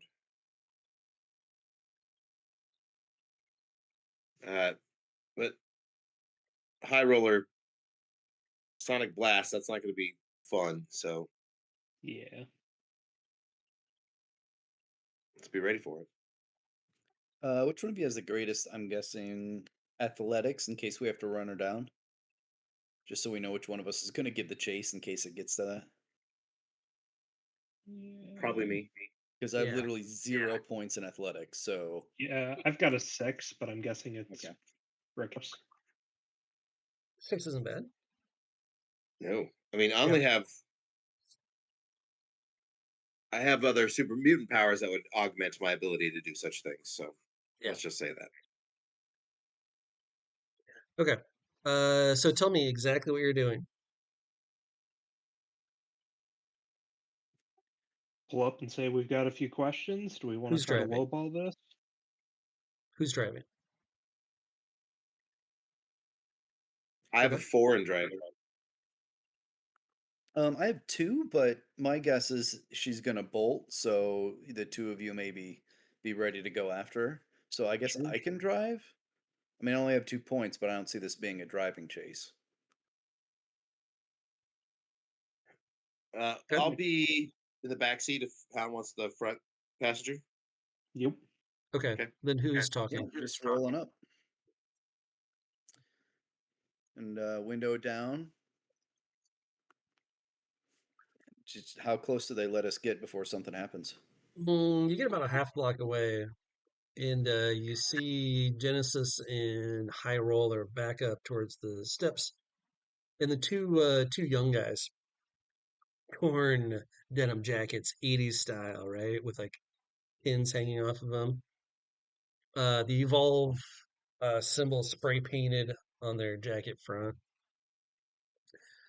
It's like, hey, what are you looking for? They Hey, they noticeably have sidearms and baseball bats.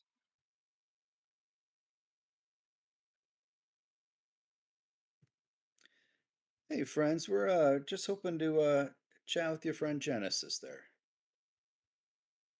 Hmm. Yeah, one of them stands No directly in badge visible. Yeah, no badge visible at this point for me, anyway. one of them walks directly in front of the car, and the other one comes around towards the driver's side. The one in front of the car keeps talking. It was like, I don't know if she's really seen anyone today. And then the other one takes the baseball bat and smashes in the headlight on the left side. Like, oh, it's a shame. Your car doesn't seem to be looking that great right now. And I guess I'll you hear open my Jackson. door and stand up. Hands empty though. Yeah. What aren't you getting here, man? Now, when you get out of the car, your skin, you look like a mutant. Yeah. Yeah, it's gray. Yeah, gray skin in the sunlight. It's like, oh, you're one of us. All right. One of them's we'll say has like one eye, the other one's pink. Um, it's like, yeah, look, she's not talking to anyone today. How about you just give us your money and you can keep going, okay? Now, feel free to put in skills at any point in time to try and manipulate the situation. Are the other two guys, are you guys doing anything at this point? Yes. Okay, what are you doing? So the book has gotten out of the car, and the car is just idling at this point, I assume, in park. Well, Yep. I'm getting out and I'm walking towards the laundromat. See what they do about it. Yeah, I'd back up, Brick. Okay, all right, initiative. I Yeah. mean, come on now. I was just kind of waiting for you to say initiative before I said what I was going to do, but yeah, all part of the same thing. It. Okay, so 1d6.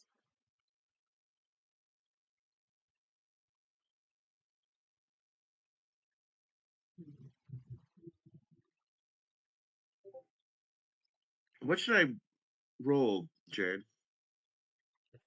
Well, d6, like, what do you plan on doing? You got to kind of figure out what your action is at this point. Now, I know that may Yeah, change during the round, but what is your first impulse for what do you plan on doing? intimidation.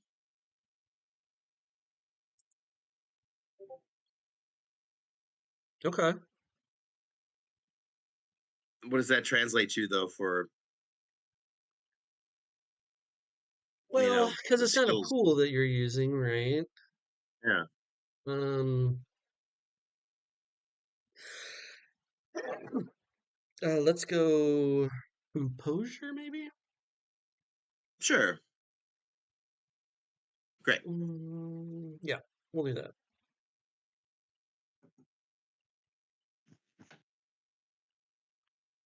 All right, I've got 10s and a 14. Oh, and then, sorry, I got a d6 plus. And I got 10s and a 14. My goodness.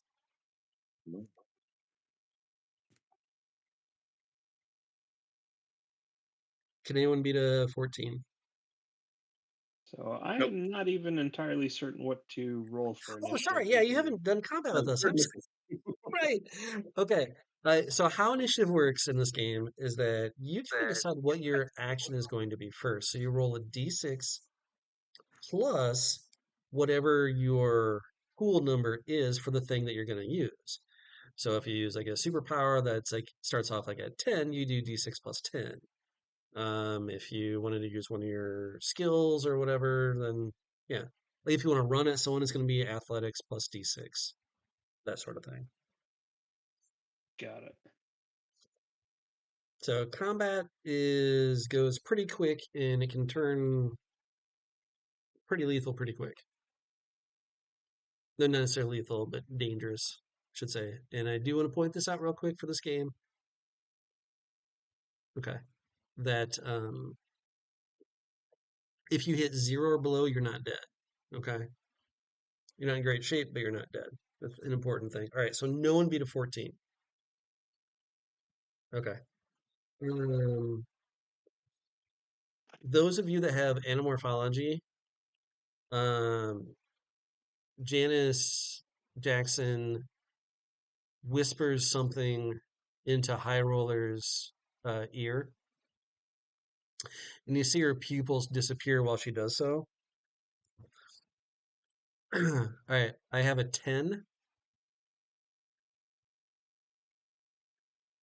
Okay, so we're gonna say Brickhouse. Since you got out of the car and you started walking towards, you're gonna be assessed as the biggest threat. I'm just gonna shoot you in the face. As High Roller turns and just pulls his full, he's got these little flaps that pop out on the side of his neck, and he just yells at a focus beam towards you. And so the first thing I'm gonna do, I'm just gonna try and hit you. 1d6 plus 3, 2, 4. All right, because yeah. All right, so I hit. Okay, I rolled a 4. I've spent 8. And what do you have to? What's the number So you're going for then when you roll that? So I only need to get a 4 better to hit. Okay. Unless you want to use your action just to dodge out of the way, which you can do, be an athletics check and be an opposed athletics. What's my other option? Getting shot? Yeah, getting shot and then taking your action during your turn. Yeah, it's a Uh, real brutal binary system. Is uh, this so here's my question. I have regeneration. Okay. So how long is it going to take after I get shot where I'm like I Deadpool the bullets out of my face? Well, he's hitting you with his superpower, first of all. Oh, I guess not a bullet. That's right. It's a sonic blast. Yeah. That being said, I don't know. Let's look up regeneration.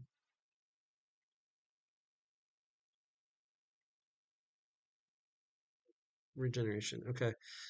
Your generation is 8 or more. The power can bring you back from the dead. Once every 3 minutes, you may spend 1 regeneration point to refresh 2 lost or spent health points. Okay. Requires no concentration. Just carry on doing whatever you're doing.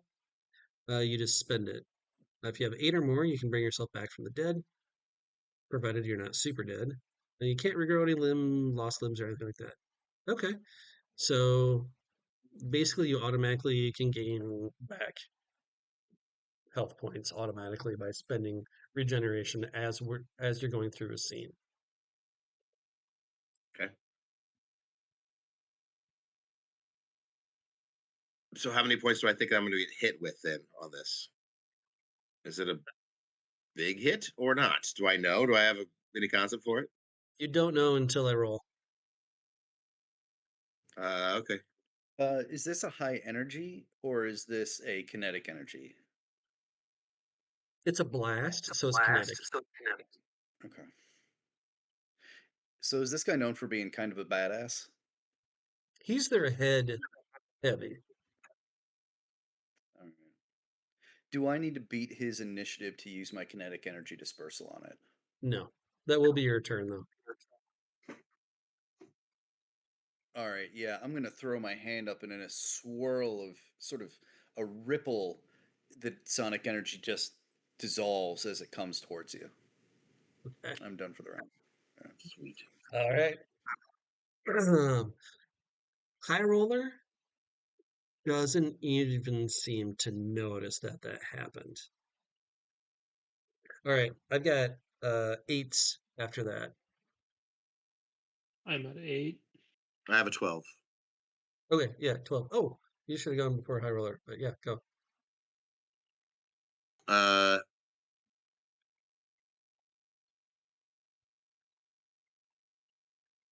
I want to um, I want to try to get your Genesis and not get beat up by high roller in the process. Okay, so what we'll do is that we will enter into a chase. Okay, so this will be a side thing that we'll get to you after we see what the hound. What were you at? I'm sorry. 8. 8. Okay, you can go first before the thugs, and before they were going to be content using their baseball bats, but they are pulling their guns.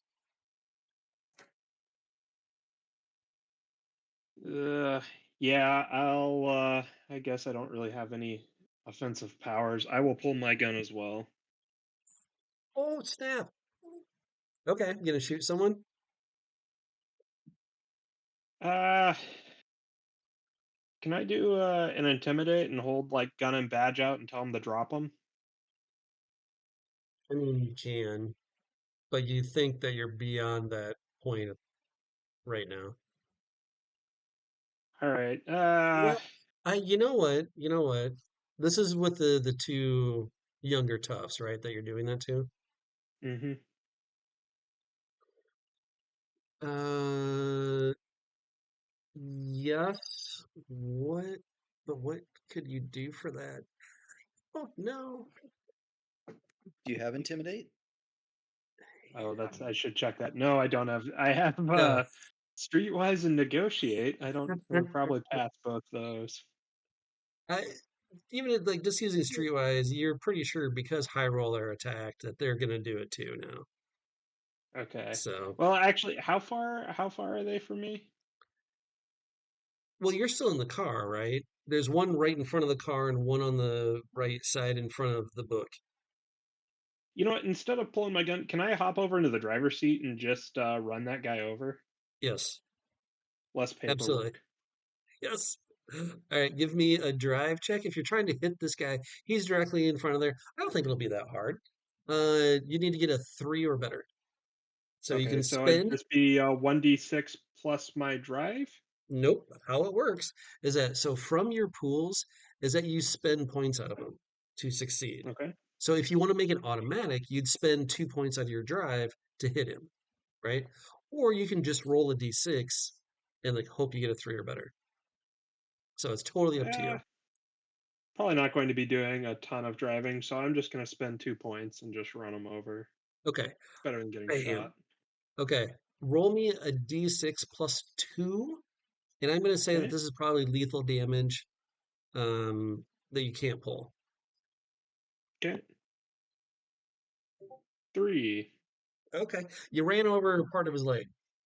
And he goes down. He's fine though. Oh no, you broke his leg. He's still up though. He goes like, "Oh!" And he's gonna try and now it's his turn. He's gonna unload into the car. But now you're in a car, so I'm gonna have minuses to hit you, -2. I've got a shoot of 2, so I'm gonna spend my 2 and just try and hit you. What's your athletics? Yeah, my athletics is 6. Okay, so I only need a 3 or better to hit you. Okay, so I hit. Now, I don't have any more points to spend to raise the damage or anything, but it's from a gun, so I automatically get +1. So a bullet grazes you for 2 points of damage. Okay. All right. Now, the other one that's standing right in front of the book sees that shooting over there, they're kind of going at the same time. He sees you do this motion, and he's like, well, what the hell, man? He just pulls a gun and just tries to shoot you point blank. Okay. I'm pretty sure you said your athletics is not more than 8. So I'm going to spend the 2 points, make sure I hit. I hit. I'm now out of shoot for that one. And then I do 1d6 plus 1 for damage. I do 5 points of damage. Yep, as you probably take a gut shot. Okay. End of round chase scene between you in Genesis. All right, this is now going to be in athletics. Okay. Yep. Now, you were about 20 feet away when the chase started, so you're going to have to beat her at least twice to get her. Okay.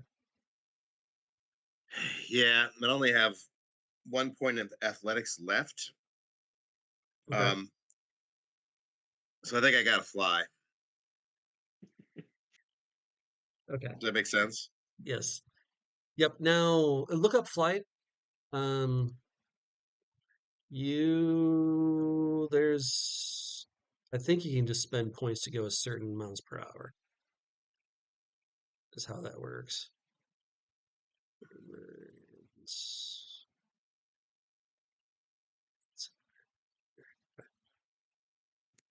I can't find that. My rule book. Where is it? Wait, Flight. Page 51. got it. 51.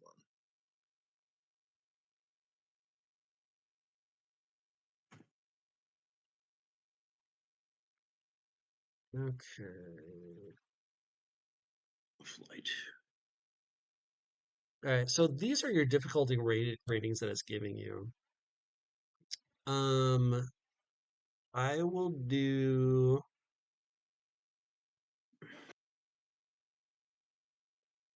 5. What's your rank in flight? I have 6 left. You have 6 left. When your pool is less than 8, you fly at 10 meters per round or 4 meters with an action. To quickly fly. Okay, so do you want to go for speed or do you want to go for maneuverability? Here's I what I'm think. thinking. Yeah, good. No, you tell me what you're thinking first. Well, probably speed for the first part, and then see how close I can get, and then maneuver in for the second check if I can get close enough to cuff her. What I was going to say is that I would do a difficulty rating of 5 to do a flying tackle, basically. Right. I think that would be fine. It'd be a flying scuffling check, so it would take the place of scuffling, but Sure. you'd be using flight from your skill points to do it. Got it. Now I Instead of 5. am, yeah, yep. Normally we'd be doing an athletics check back and forth, but you're trying to use a superpower. So yeah, you can spend 4 points and make it automatic, or you can, how do you want to do I'm gonna spend 3 and hope I roll a fucking 2. it? Oh, I better roll It's funnier if you don't. a 2. Plus 3. Oh yeah. Roll a Yeah, 5. yeah, yeah. All right. You boom, you get a big crushing tackle on her back. Um so at this point we're gonna do this was success. You can roll a d6 for damage, and if you want to, you can spend scuffling points or strength points to add more damage to the roll. Oh wait, what's your Uh, strength? What's your strength rank right now? Or what is it normally? What's it normally? my health or my strength? Your strength. Like my superpower strength Yeah. is a 7 right now. Okay. I think you automatically get +1 just because you're strong. So just 1d6 plus 1. Hmm. Do I think that's enough to hold her down, or do I need to do something more? It's up to We don't know. you. Yeah. Uh, I'll use one of my strength. So I'm going to do 1d6 plus 2. Yeah. I think so. It's Oh, like a 4. okay. All right. Good tackle. You knock her down to the ground. She's about half is what you can guess. Okay. Okay. All right. So that is everyone's gone for their action. Time for initiative. Is taser scuffle or shoot? Shoot, probably, right? Oh, no, that's fine. Well, it depends. How close are you? How about that? Well, I just got shot, so we're a couple steps away. Yeah. Yeah. Okay. 1d6 plus 6 for Jen. All right. Is I the got 12. guy who shot the book, is he right next to me if I'm in the car since he was coming up alongside? Yes, So I absolutely. could do like a scuffle against him. Yes. Cool.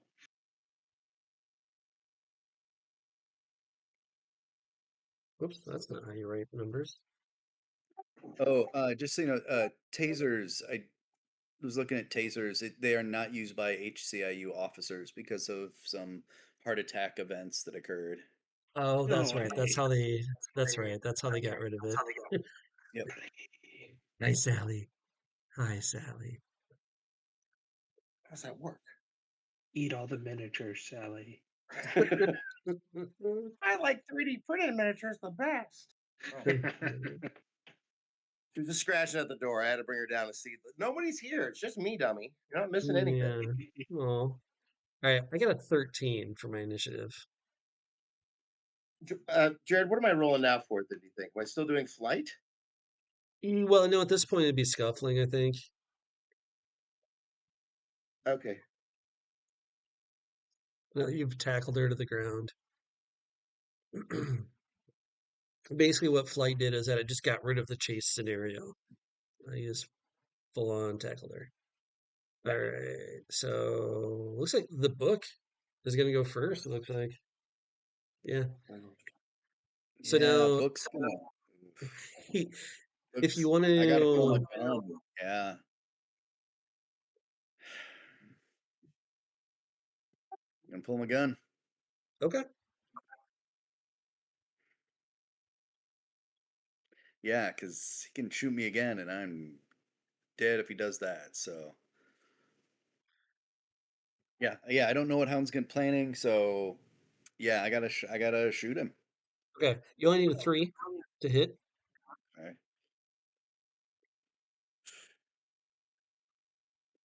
I'll put 2 points into it. Okay. You hit him. Guns are unlike superpowers and scuffling, you can't boost the damage, you just roll. So it's d6 plus 1. Because normally for fisticuffs, for a normal person to hit someone else, it's a -2 to damage, I think, or -1 to damage. But because Eric's character's got strength, he doesn't get that minus. What do we got? 4. You gunned him down. Yep. You Damn it. caught him right in the shoulder. He goes down, bleeding out onto Okay. the concrete. Okay.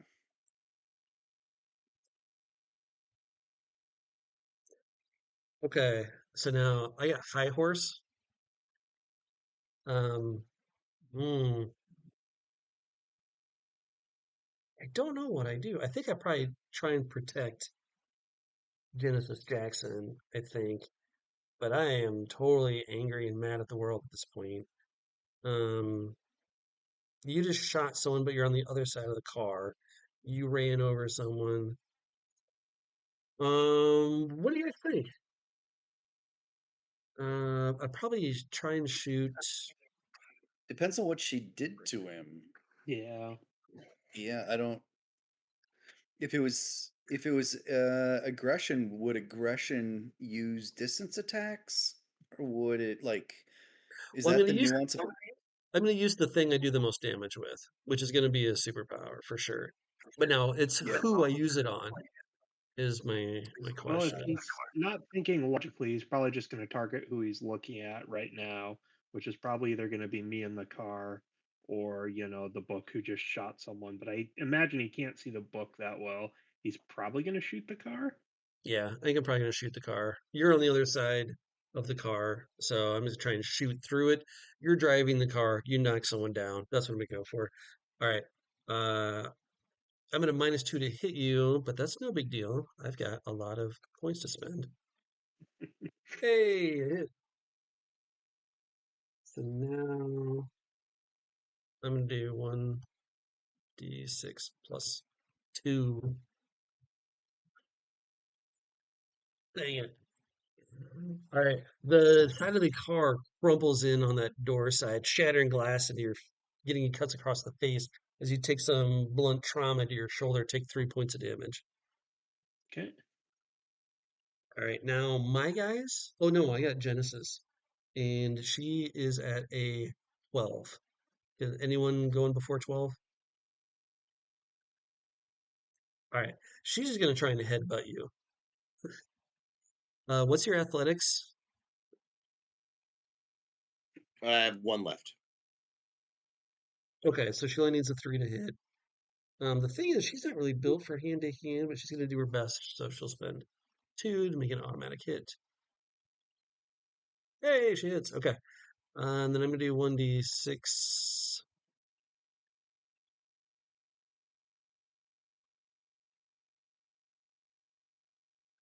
Yeah, -1.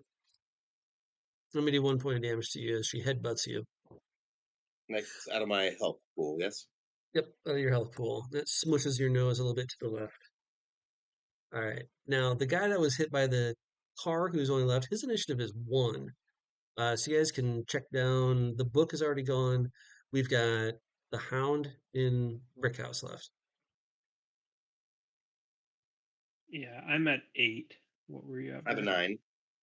Yeah, go ahead. Uh, can I do?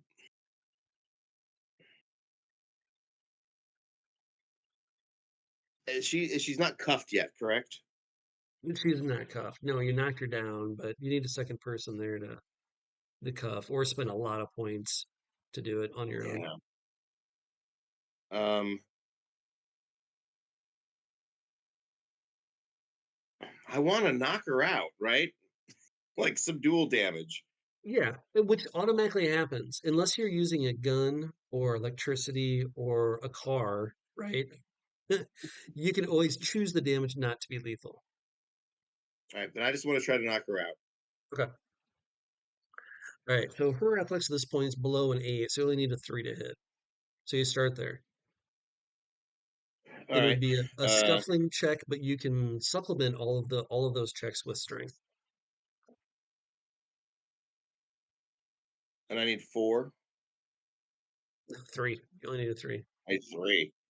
Yeah. Sure. I'm gonna spend 1 from scuffling and 1 from strength.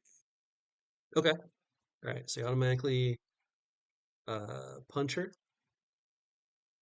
Yeah. And let's see now. For damage for strength, I know there's something special on here besides. Um,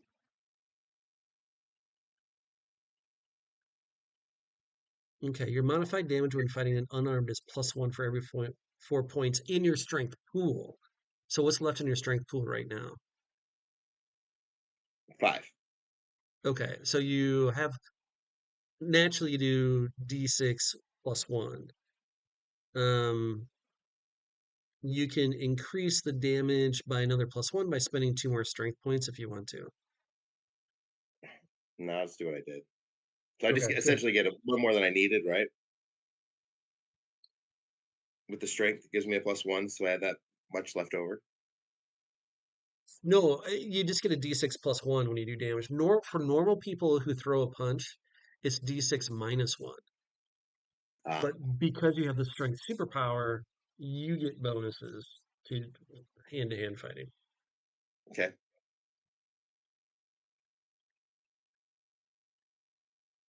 So, yeah, d6 plus 1. You hit her. Okay. And we'll see how much damage you do.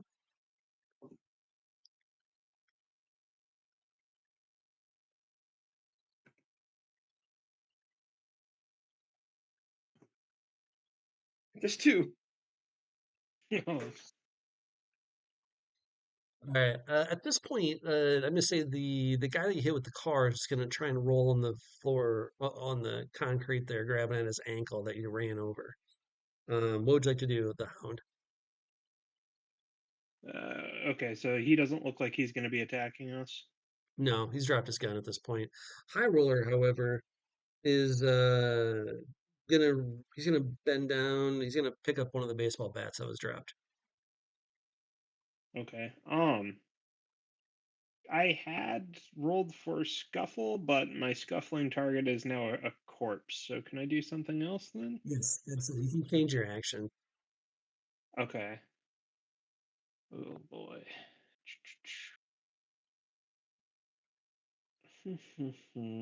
Yeah, I mean he's got a bat now. Yeah, I guess I would. Can I still scuffle with High Roller? I'd like to try to subdue him if he's going for bat. Yeah, Kind of absolutely. like to question him rather than shoot him. Yeah, 100%. Now his athletics are pretty good, so you're gonna have to roll a 4 or higher to scuffle him. Okay. And can I spend points from scuffle to improve that? Exactly right. Yep. So how does that work? I have So it would be a d6 plus however many points you put into it. ah, Your target number is a 4. okay. And well, I don't really want to get shot again, so I'm gonna go ahead and put 3 points into it. So it'll be 6 + 3, which should mean get it. Yep, there's a 7. Okay. All right. So you hit him. Now, if you want to do more damage, you can spend points like a blast. So your normal damage you do would be a d6 minus 1. Okay. But you can spend points from Scuffle. If you spend 2 points, you can do change it to 1d6. Or no, you can't. Never mind. That's just strength. You just do d6 minus 1. Okay. And it will do 1d6 - 1. 4. Nice. He has not been hit yet, right? Oh, you did D6 -2 or -1? Oh, did I do -2? I did do -2. Yeah. Thank you. Yeah. 5 points. Now you Have you guys clocked hit? him. Have you guys hit high roller yet? No. Oh, okay, that was from the last battle. Okay, you knock him. You're pretty sure you unhinged his jaw with a left hook there, but he's still like his eyes are totally bloodshot. He's still moving forward. All right, this is gonna be the last round of combat. I'm pretty sure. So let's initiative up. I'm at 1d6 plus. What am I doing now? I haven't done any of that yet. So this is high roller at a 9. And then this is Jackson at a 5.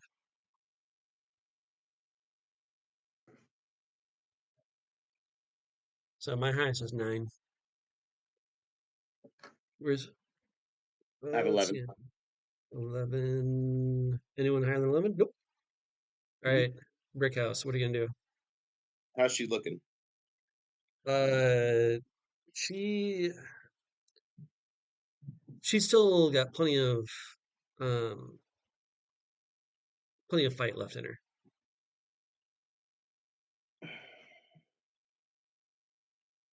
But you probably tore one of her.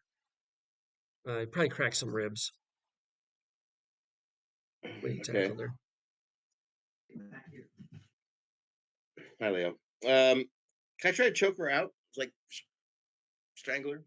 Yeah, I mean you can just punch her. That's fine. There's no real like grappling rules in this game per se. It's not really built for that. Sure. Let's just say that once again, I'm trying to do subdue, Yeah. Yep. but I'm not holding back either. So I'll punch her then Okay. in the face. Yeah. Uh, Still with the scuffle. Leo, did you Yep. park right behind me? On the back? You're good. Thank you. Entertain the dog. I'm gonna do scuffling of 1 and a strength of 2. 1d6 plus 3. Okay. Yeah, you only need a 3 or better to hit her at this Oh, point. I really need to worry more about damage at this point, Yeah. right? And already get a +1 for my because that's at least 5. Correct. Yeah. So I can just spend 1 on my scuffling and I will hit. You need a 3. Oh, I have a +1. I have a +1 plus my 1 for scuffling plus my die gives me a 3. Nope. Nope. Nope. You're confusing to hit with damage. So the Okay. first thing you need to do is hit. You need to roll a 3 or better. So you just spend out of scuffling or strength to give you. You can spend 2 points to automatically hit. That +1 comes from the damage, not from the to hit, is what you're saying. Correct. Yeah, you only Got get it. that +1 for damage. Great. I'll do 1 from strength and 1 from scuffling. Okay. All right, so you automatically hit her, and then you can't spend any more points to do more damage unless it says so in the rules. Spend points, like tests.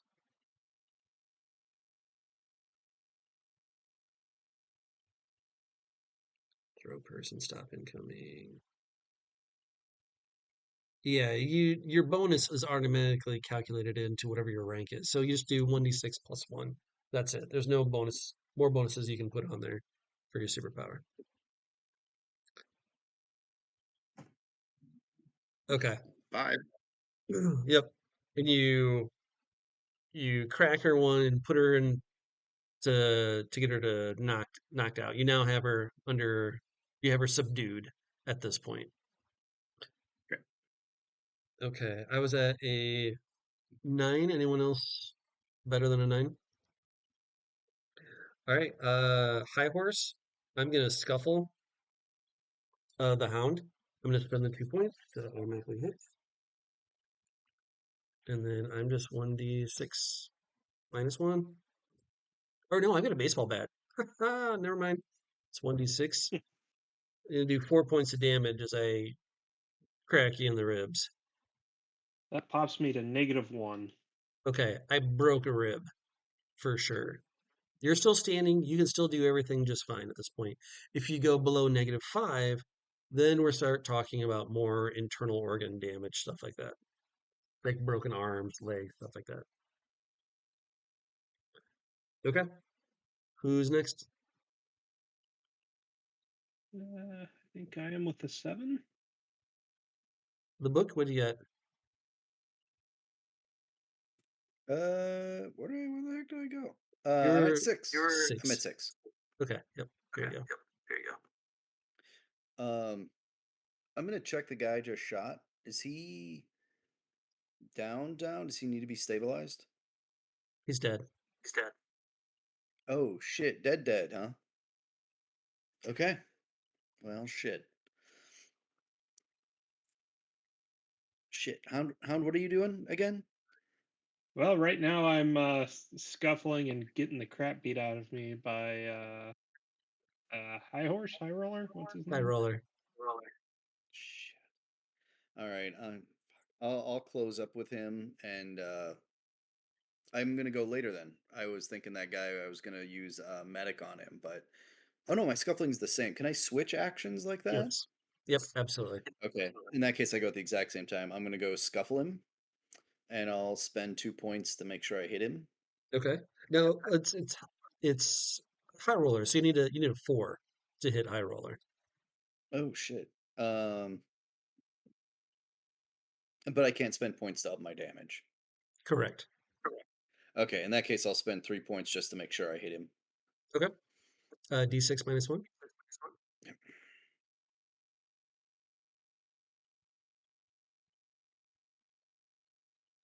Got him. 4. Yep. Nice. The weight of the two of you as you take down these very tall, very muscular gentlemen, as you manage to pummel him down with between your combined weight. At this point, you just have the wailing of the one gang member that you ran over with the car that's got a broken ankle. Otherwise, the street has turned suddenly quiet now that you've subdued everyone in the fight. At this point, you can call the paddy wagon to get people down to start hauling them off to jail.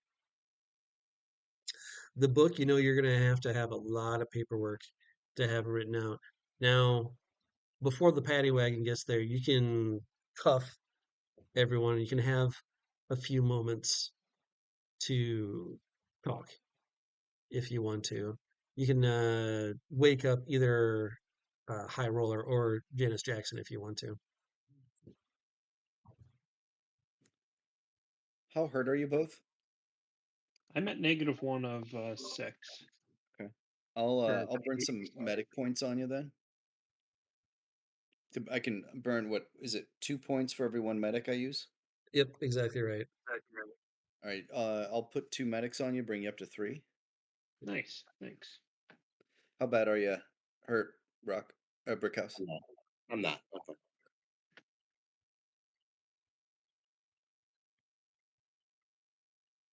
You guys want to question anyone before the wagons show up? You see people kind of looking out from the upper apartment buildings, from the apartments. Yeah, do we want to question Janice here before she gets hauled away? Or Genesis? I keep wanting to say Janice. Can we wake her up and Yeah, I ask her think some that's the one we want questions? to talk to. I'm not worried about the Sonic guy. Right. I don't know that we really wanted to talk to him at all, did we? Okay.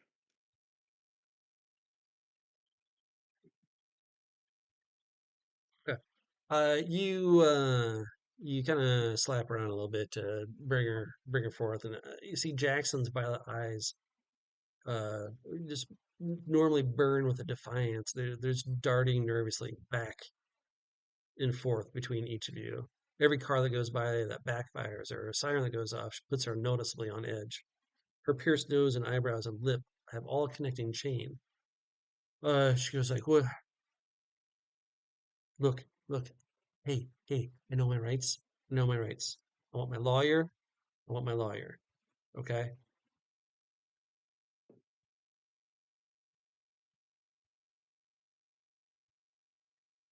All right, what do we need to know from her?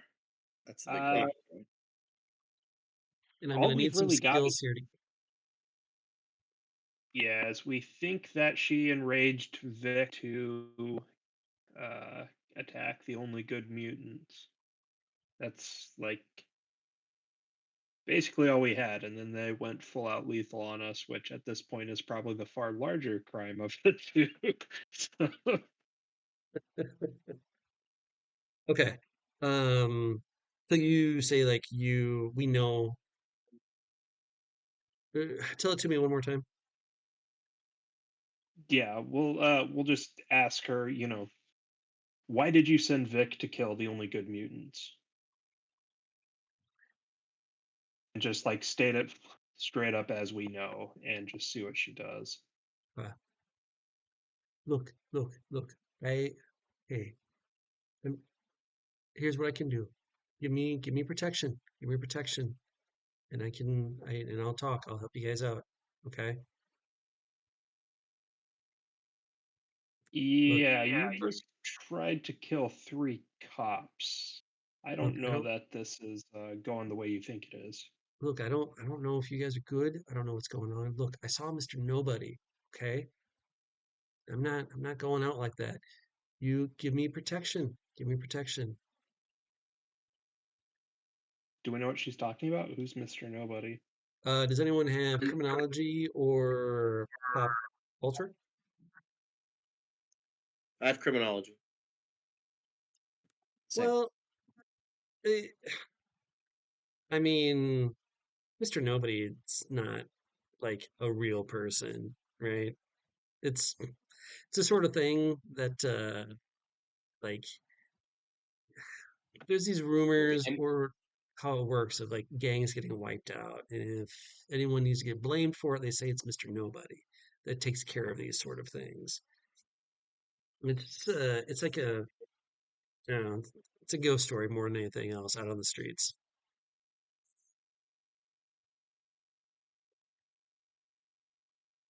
Mr. Nobody's a pretty shitty excuse for a boogeyman that doesn't exist. Look, I saw him. I saw him. He was there. I saw him. Look, why do you think I left? Look, I got a ticket. I'm going out of town. Just let me go. I will be out of here. You'll never see my face again. What did he look like? I don't know. Some kind of bald dude with like wispy white hair, wearing like a white suit, just like that, just like they talk about, man. Did you Look, you got a good look at him though? look, look, I only see him once before, okay? And I'm not talking until I get protection, okay? What was the other time you saw him? Give me protection. I want lawyers. You need to convince us that you have something worthwhile before we'll give you protection. Because otherwise, you're just going into the normal lockup with all the other murderers and thieves, and we'll see how well you survive there. Yeah, I'll be dead. Look, I know how this goes down. Then you better give us something to for us to make a deal with. All we're hearing is rumors of fake boogeymen. That's not going to cut a deal. You got to give us something solid. Wouldn't what do we think? Negotiation or intimidation, charm? I mean, I've got negotiation, so that's what I was going with. If you guys have a more valid skill, That's all I would have. Yep. So the I have charm negotiation, and she's already presented her negotiation. If you can get together with your lawyers, you have a lawyer on retainer for the station. Like if you can write her up some protection, she'll work with you guys. but do we think that she has enough to make that viable?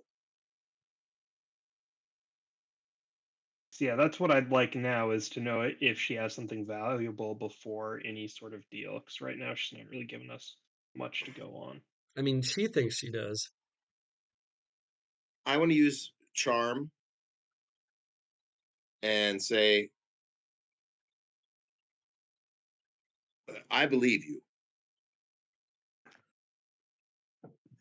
And I know we can get you protection. But right now, we're the one thing that can help you. All right. So you got to help us.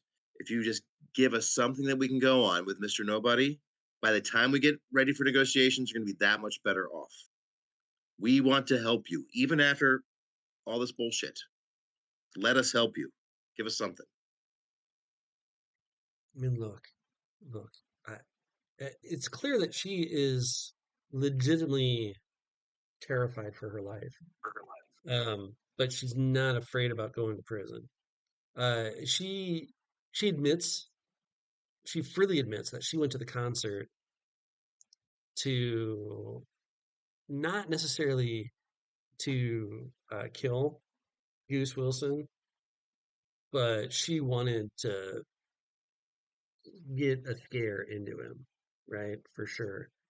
The problem was is that she couldn't get past Al Manzoor was always near, so she couldn't get as close as she wanted. So you know, she just went to the hotel bar to cool down, uh, and that was while she was trying to get close to her.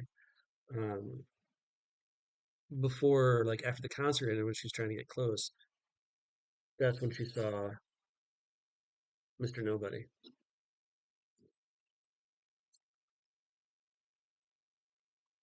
At the concert, before, After the concert was over. after the concert was over, but not in the hotel room. But yeah, she was never up at the hotel room. She never got close enough. She went to the bar to try and figure out what's going on, or to figure out a But different way to get to Goose. but she did say she'd seen him one time other than this, or this was the one time she'd seen him. She's seen him one other time. So she thinks she's got something this one other time might be a strong lead for us. Mm-hmm. How about here's the deal.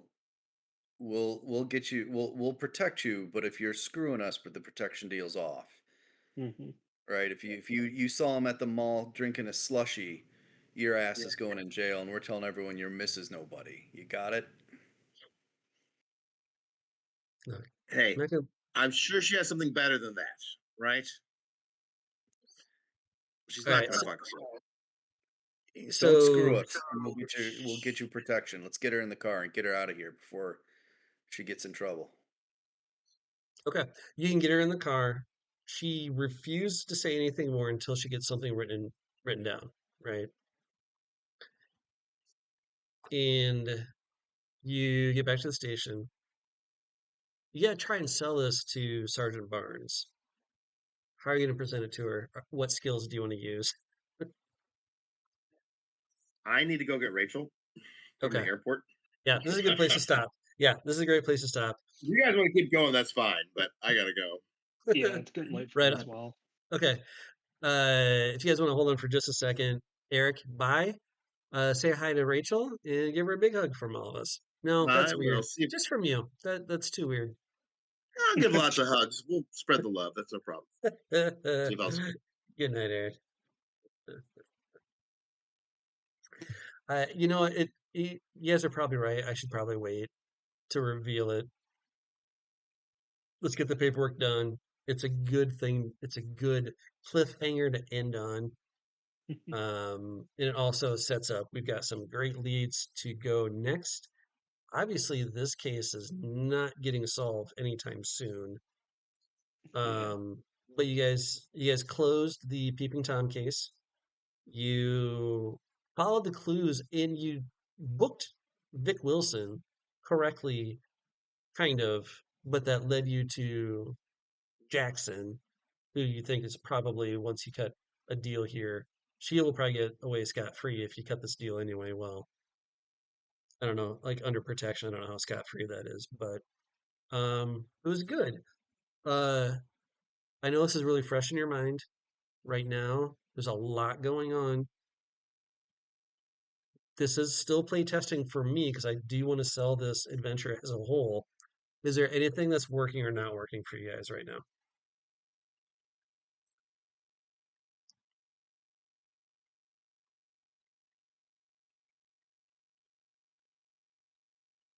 I mean, and I will say this is my most ambitious, most complicated series of cases I've intertwined together. So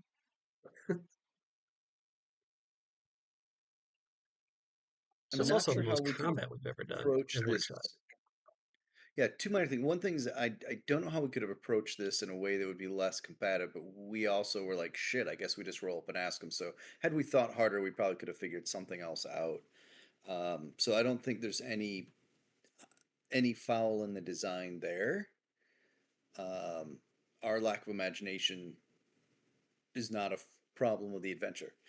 Um, I don't know what it would have been, but that's kind of the point, right? Is we could have thought about it differently. The second one is I was thinking back to the previous adventure, and one skill that seems to be missing, and maybe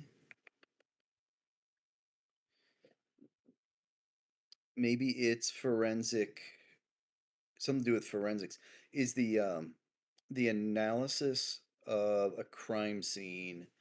Maybe it's I thought maybe it was one of the forensics things, like the DNA analysis and that kind of stuff. Hmm.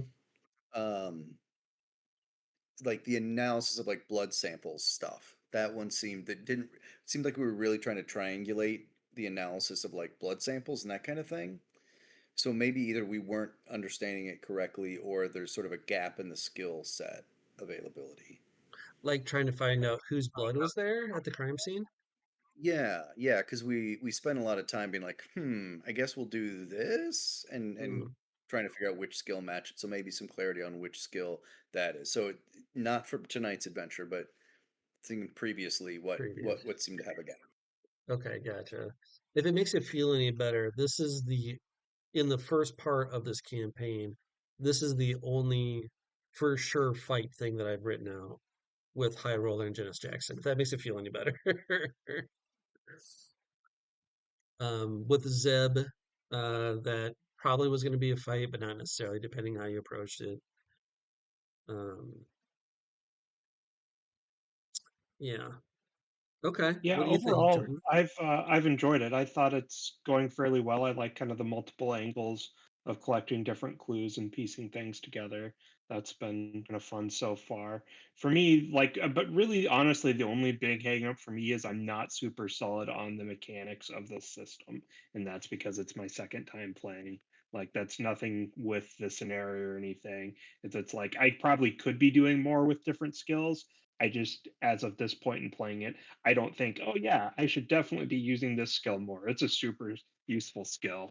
Yeah, and that So might be something on my part too, is that maybe I need to push the skill a little bit more because I gave you guys a couple clues that maybe I shouldn't have, but I don't know. I knew what you guys were doing role playing wise, but you weren't saying I'm using the skill. So like I just double yeah, checked like, well, do they have reassurance? Do they have taunt or like intimidate or whatever? I looked like they do, so we'll just give it to them in role play. I kind of like just doing that and rolling with the role play. Yeah, again, like I don't honestly think it's a fault with your scenario or anything. As like so far, that's just really my hang up is not knowing the skills. I think honestly, it probably would have flowed better than it had if we had a slightly better knowledge of the system. But overall, I thought it ran fairly smoothly and I enjoyed it. Yeah, Okay. 100%. I think the pieces are fitting together. It goes smoothly. Um, Again, it's sort of like on our part, it's are we putting the clues together and then following up in the correct way. It seems like all the pieces are there. Yeah. It's, again, yeah, 100% new to the system, not knowing which skill to invoke or how to invoke it, like trying to be role play and story forward, but then sort of the crunchiness of saying, okay, and now I'm going to be reassuring. Yeah. Right. Yeah. So it's how do we balance that? But again, for us, this is all of our first adventures here. Yeah. So 100%, right? It all the pieces seem here from like a detective story perspective. So that's yeah, 100%. Jordan said going really well there. Okay. Right on. All right. Thank you guys so much for doing this. We meet again in a couple weeks. I will make sure to have something truly groundbreaking for her reveal. Um, it's interesting going through this the second time. Like, what things you guys have done that the other group didn't do at all. Like this Jennison Jackson fight was like one of the last things that they did, and they did 4 sessions, and it was like one of the last things that they followed up on. And they also did like I have 18 to 20 scenes written out for this thing. The other playtest group did almost all of them. I think they did 19 out of 20 of them. And I appreciate what you guys are doing here. You're taking a more direct follow the clues route than they were. They, um, and I do hope we get to do one scene that I didn't get to do with the other group. But yeah, it's been a lot of fun on my part. I think the system does a lot of cool things. I think what it does the best so far is that it gives you the real cop feel. So Yeah. I feel like 1980s cops, but I know you guys got to get going. Thank you for staying up so late again, Aaron. Oh, that does remind me. Do we want to try and start at 7 o'clock now? Because it doesn't matter to me because Murphy's bedtime has changed. So 7 o'clock, good. Yeah. Yeah, Something worked for me. absolutely. Okay, Absolutely. hopefully that'll help try and help us get done by 10 our times too. So, okay, great. All right, thanks again, guys. Have a great night. Thank you so much, Jay. This is awesome. Have a good Yeah. night. It's been fun. Thank you. Bye bye.